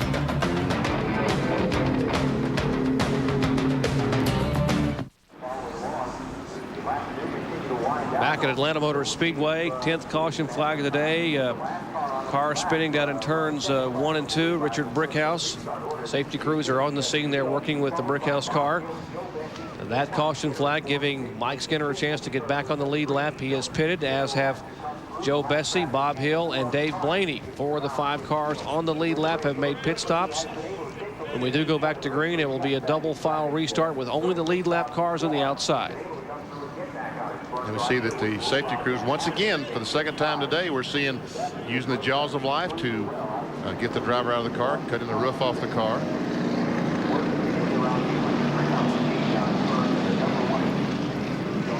Of course, the earlier incident, bringing out 2nd caution flag today, that was the Jimmy Horton situation, and the good news is Horton is okay. Bruised eye and some bruises, and will be awfully sore. Was flown by the Life Flight people to a nearby hospital for a checkup. And those of you who obviously realized Jimmy Horton had qualified a backup car, a Ken Schrader entered car for tomorrow's Napa 500. We talked to Jimmy Johnson earlier, team manager and operations manager for Hendrick Motorsports, that they are looking for a replacement driver to start that car. Because the sponsor on that car tomorrow is the 58 car, the one Horton was scheduled to drive, is racing for a reason. Ray Evernham, the Leukemia Society, the Cure 2000, is very near and dear to his heart because his young son Ray J is in remission right now, but has leukemia. So he does everything he can for that charity, and he wants that car to be in the race to bring attention to the Leukemia Society, the charity. Bob Hill, the camera on the roof of his automobile. Car sponsored by Jim Dandy Dog Food. And if you wonder why he's There's smoke coming out. Or was that, did it run over some water or something? Or looked like smoke or steam or something from one car there. You wonder why Bob Hill is backing all that traffic. They will signal those cars when they get ready to give them the 1 to go sign, and then they can all move up into single file. The cars in the lead lap on the outside line. What a year Mike Skinner's had, huh? Winning the Super Truck Championship. Had 10 Super Truck poles, won 7 races in a 20 race season. Well, what a way to begin that series. And, you know, Richard Childers once again reached out and picked up a driver that a lot of folks wondered about, Mike Skinner. You know, ran the now Winston late model stock cars at Caraway Speedway and around in North Carolina, South Carolina, Myrtle Beach Speedway and Hickory. And I think that Mike Skinner showed that Richard Childers obviously has an eye for talent. And I think that Will Lynn, the team manager, Rich Burgess, the crew chief, they've all done a tremendous job over there. And they've now, safety crews have now been able to extricate Richard Brickhouse from the car. And it's important for these people. These are trained people. The Atlanta South crew there you see are some of the best in the business. I know some of those guys. I've worked around them here at Atlanta over the years, and they are outstanding. And nothing but the best when it comes to NASCAR and ARCA racing as far as the at-the-track people. And they take their time as well they should to make sure they have everything strapped and splinted so the driver can be taken in and checked out at the infield care center. That again is Richard Brickhouse. Out of Rocky Point, North Carolina, the Skillin Racing Chevrolet. Started back in 38th position. That car spinning that in turn 1 to bring out the 10th caution flag of the day. He's still being shown in 13th position since we have so many cars out of the race here today and so many others that have had a lot of trouble. I wonder if that's the Dr. Skillen that owned the car back in the 70s up in Raleigh. I don't know. Dick Skillen? Dick Skillen. Yeah, I don't know. Rocky Mount isn't that far from Raleigh, so Richard, as you said, he won that race at Talladega years ago. Getting back. Did you say Rocky Mount or Rocky Point? Rocky Point. I'm sorry, it is Rocky Point. It's down near Wilmington.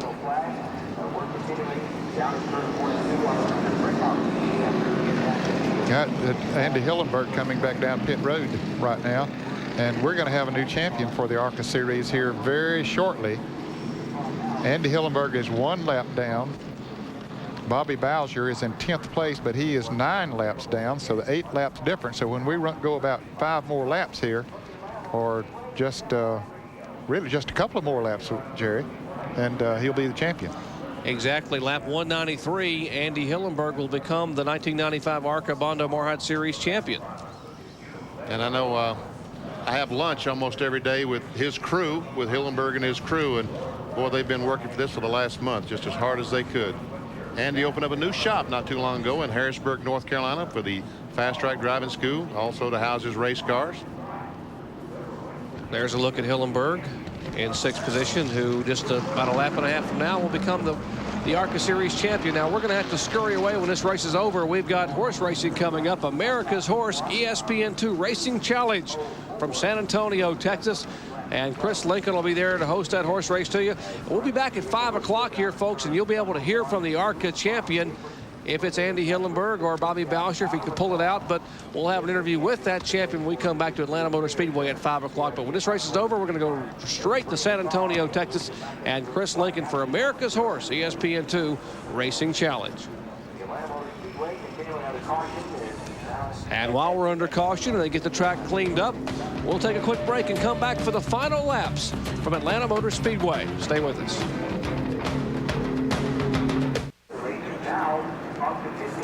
Back at Atlanta Motor Speedway, there are the cars up front. Tim Steele, the leader. The ARCA Series has finished, had its finale here in Atlanta 12 consecutive years. There have been 12 different winners. And Tim Steele would be the 13th different winner in this finale if he can hang on. Our field summary shows you there are 5 cars on the lead lap. There's Steele, Bob Hill, Joe Bessie, Mike Skinner, Dave Blaney. Andy Hillenberg, just 1 lap down there. We see 16 through 30. Look at all the cars from 19 on back. All those cars out of the race. Jeremy Mayfield, who ran so well back in 25th spot. L.W. Miller, 27th. And there's a remainder. Stanton Barrett finishes 31st. Lynn Brewer, 37th, who's getting married next Saturday. and Gary Bradbury 41st. Mark Gibson 42nd. Well, they're starting to move the vehicles away from the scene down in turn 1, so I would guess about the next time by we'll be going back green flag racing, and I would think about any time right now we can pretty soon we can congratulate the 1995 ARCA Bondo Mar-Hyde champion Andy Hillenberg. He should be the champion right now. That's exactly what we were told by the ARCA officials. At lap 193 it would become official. He would clinch it. So officially from us at ESPN, for the young man from Charlotte, North Carolina, who lives in Charlotte, the Terre Haute First National Bank Chevy, Andy Hillenberg, who won the season opener in Daytona. That was our first telecast of the year for ESPN Speed World, and the ARCA 200. Congratulations to Andy Hillenberg. There he is. He's inside that 11. Now there, that's the 11 car. He's inside there somewhere. He has run a good, smart race here today. Yes, he has. And once again, as I did in 1968, I finished about 5th or 6th that day. Didn't try to win the race. I tried to win the championship. And that's what Hillenberg has tried to do. They win the championship. You know, he won at Daytona. That means he led the points the entire year. 16 top 10 finishes. Will make it 17 today. 8 top 5s. Make it 9 today. 2 wins. Didn't get a pole this year, but didn't have to. He did his racing on race day, not on qualifying day. He's the general manager of the Fast Track Race Driving School. Yep. That's a Lumina that you look. That's not the Monte Carlo. That's a Lumina Chevrolet. And they will get the signal 1 to go next time by. So we're going to have somewhat of a shootout here in these final 10 laps. 204 laps will comprise this 500-kilometer event. Glad to have you with us. Bill Weber, John Kernan, Benny Parsons, Ned Jarrett, yours truly, Jerry Punch. On a crisp and cool and somewhat blustery day here in Atlanta. Had showers this morning. The clouds have moved away. The sun came out, but it has gotten considerably cooler than it was the past couple of days here in central Georgia. Now, fans, if you wonder, well, how did we know that he was the champion? Because Bobby Bowser's still out there running. If Andy Hillenberg quit right now, if he pulled into the garage area, he still would finish in front of Bobby Bowser. So the championship is his.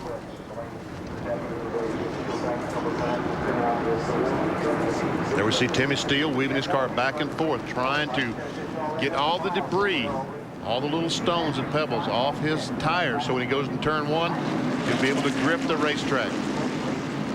And behind him is Bob Hill. While you're riding along, that's his roof cam. Jim Dandy's sponsorship there. The munching you hear in the background is John Kernan eating that dog food he got earlier down there munching on.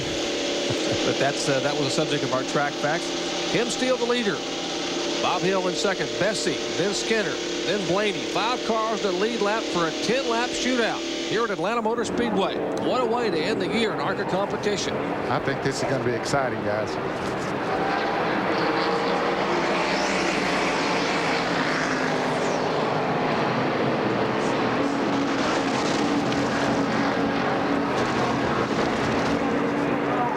Steele has been getting some great jumps, as he does again. Well, he really, and Bob Hill might be the key here. Those other cars have been faster than he all day long, that he might hold them up enough here that Steele can get away. And here comes Skinner. Skinner trying to make it to the inside. He's by Bessie. Now see if he'll try it on the outside around Hill. He knows he can't waste any time. He's got to pass this car in a hurry if he's going to have any shot to catch Tim Steele before this race ends. But Bob Hill, he wants him a second place finish here too, if possible. Bob Hill was 4th here last November, and look at Steele. He's still pulling away. Bob Hill keeps Skinner behind. Well, I tell you, that car was fast on that straightaway. Bob Hill. That's 2nd, 3rd, and 4th right there. Tim Steele, the leader, about 12 car lengths ahead of that group. Dave Blaney, the 5th place car, is a pretty good distance back. He's going to ride it out and try to get in the top 5, which is an excellent accomplishment. Richard Childers told Mike Skinner that time, let the car drift up a little bit higher coming off turn 2. See if you can't get some momentum down that straightaway to bowl alongside of Bob Hill, because his car, Bob Hill's car, is running so well down the straightaway. And I expect the 9 car running as close as he is to Skinner is taking a little bit of air off, making Skinner's car a little bit loose. He's sitting there in some, what you might say, bad air, or what the race drivers and crews call. Here he comes, so whoop, thought he had him that time. He touches him, contact, and Hill goes around, loops it once, twice, 3 times, and he slides down the backstretch. Caution will come out. Blaney gets on the brakes, and we are told they're going to black flag. They may black flag one of the cars up front. There is Bob Hill, and there's a 31 of Mike Skinner, who was trying to make a move inside of Bob Hill, and there was some contact, and Hill went around. And the black flag is coming out. Or at least one of the officials on the starter stand has a black flag in his hand. And we see that Bob Hill has his car going again. He's up in 3 and 4. He still is not a lap down. So, but. Oh my, how quickly. There's the 31 being posted on the board, and they are going to black flag him. Here's a replay. He comes off the corner. I don't know. I couldn't see the contact there, but. And Hill's car comes. Oh, we can see some damage to the left rear. So I don't know if that damage was from before or not, but there's some damage to the left rear of that car. Now Bessie got him as he went by, just nicked him. Let's look again.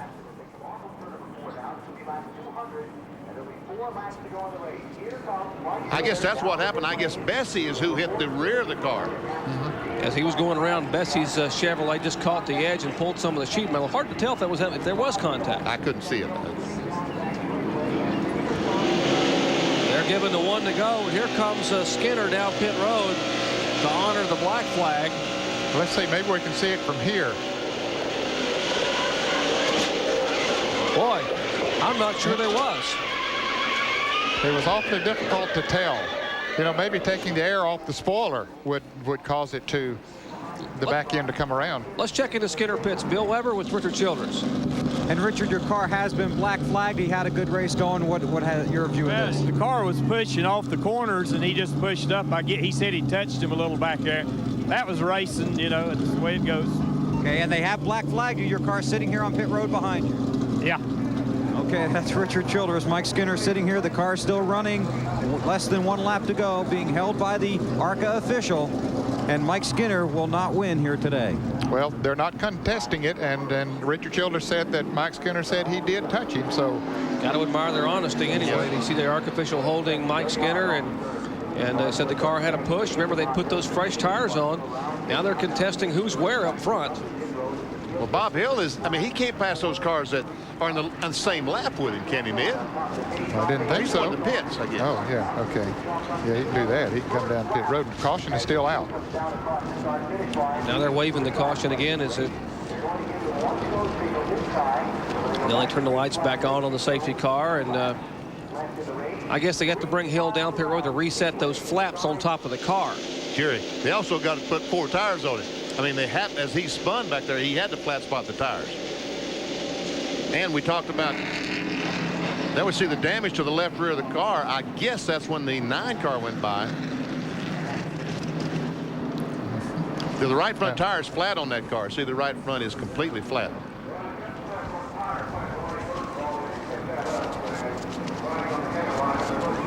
Now remember, horse racing coming up next. America's Horse, ESPN2's Racing Challenge with Chris Lincoln. That's from San Antonio, Texas, coming up, followed by highlights of yesterday's Winston Cup qualifying. And we'll come back here as well with interviews. Of course, highlights of yesterday's pole qualifying and all the stories that are going on in NASCAR Winston Cup as a prelude to our live coverage of the Napa 500. The 38 special concert has been rescheduled. It'll be tomorrow at 8:30 p.m. So we'll have that for you tomorrow at 8:30 p.m. That 38 special concert here at Atlanta Motor Speedway. We'll get this one finished. Once again, if you just joined us, Andy Hillenberg has won the 1995 ARCA Bondo Mar-Hyde Series Supercar Championship. That has been decided. And in 3 laps, we're going to decide who wins the finale. And they're pushing Mike Skinner's car back up pit road. Apparently going to take him right out of the race. He's still going to finish about 6th, though. They're going to just park it. I think that was the crew choice, not an ARCA official choice. And the green flag waves once again. And boy, what a scramble up front. Now, could Joe Bessie, he's been able to run pretty well all day long. Can he catch Tim Steele? Steele once again gets that great start.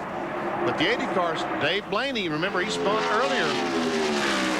He went around twice today, so boy, wouldn't that be something if he came back and could hang on. Here is Steele, and they will get the white flag this time by Doyle Ford and Hank Wetzel on the flag stand. One more revolution, and Tim Steele will make it a 3-sweep, a 3-peat here in the final 3 events of ARCA for 1995.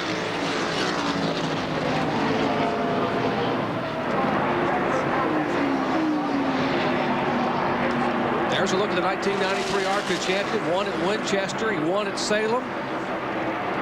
And for the 13th consecutive year, the ARCA finale will go to a different winner at Atlanta Motor Speedway as he comes out of turn 4, and Tim Steele will take the victory. In the ARCA General Tire Hoosier 500, Joe Bessie finishes second, and Dave Blaney in third. And Andy Hillenberg is the 1995 champion. There you go. Way to go, Andy.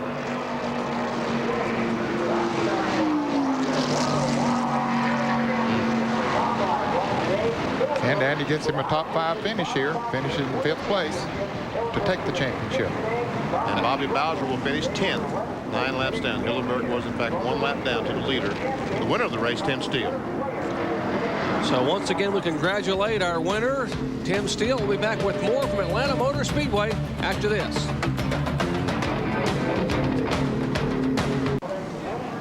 Back in Atlanta, our official results for the ARCA General Tire Hoosier 500. Tim Steele the winner, Bessie, Blaney, and Hill in the top 4, along with Hillenberg, our champion, finishing 5th. Mike Skinner was credited with 6th place, although he did not run the last 5 or 6 laps. Mark Stahl, there we see the top 30. Harris Devane is tied, actually, for the rookie battle this year with Dale Whittemore. So Dale Whittemore, we'll see who wins. Stanton Barrett was 31st, and Mark Gibson 42nd. Let's go to victory lane and Bill Weber. And Tim Steele is about to get out of his car after winning here at Atlanta this afternoon. Tim Steele climbs out of the car with a great victory here this afternoon. And there you see he stands high on the window. Tim, come on down here. Congratulations. That's a great race for you. Great win. Thank you. You know, Richard Childers, Mike Skinner, and I mean everybody. It was a tough race. This definitely was no gimme, and you know we made some calls that were gambles, and you know Tom, my crew chief, it was his decision. I disagreed with him. He said just stick with me, and it all worked out, man. Can't say enough for those guys. They done one heck of a job. Tim Steele, the big winner here in Atlanta in this race, and Andy Hillenberg is the champion. Back up top. Tim Steele out of Coopersville, Michigan, 1993 champion. And here's the 1995 champion, Andy Hillenberg, who now lives in Charlotte, North Carolina, the Terre Haute First National Bank Chevrolet.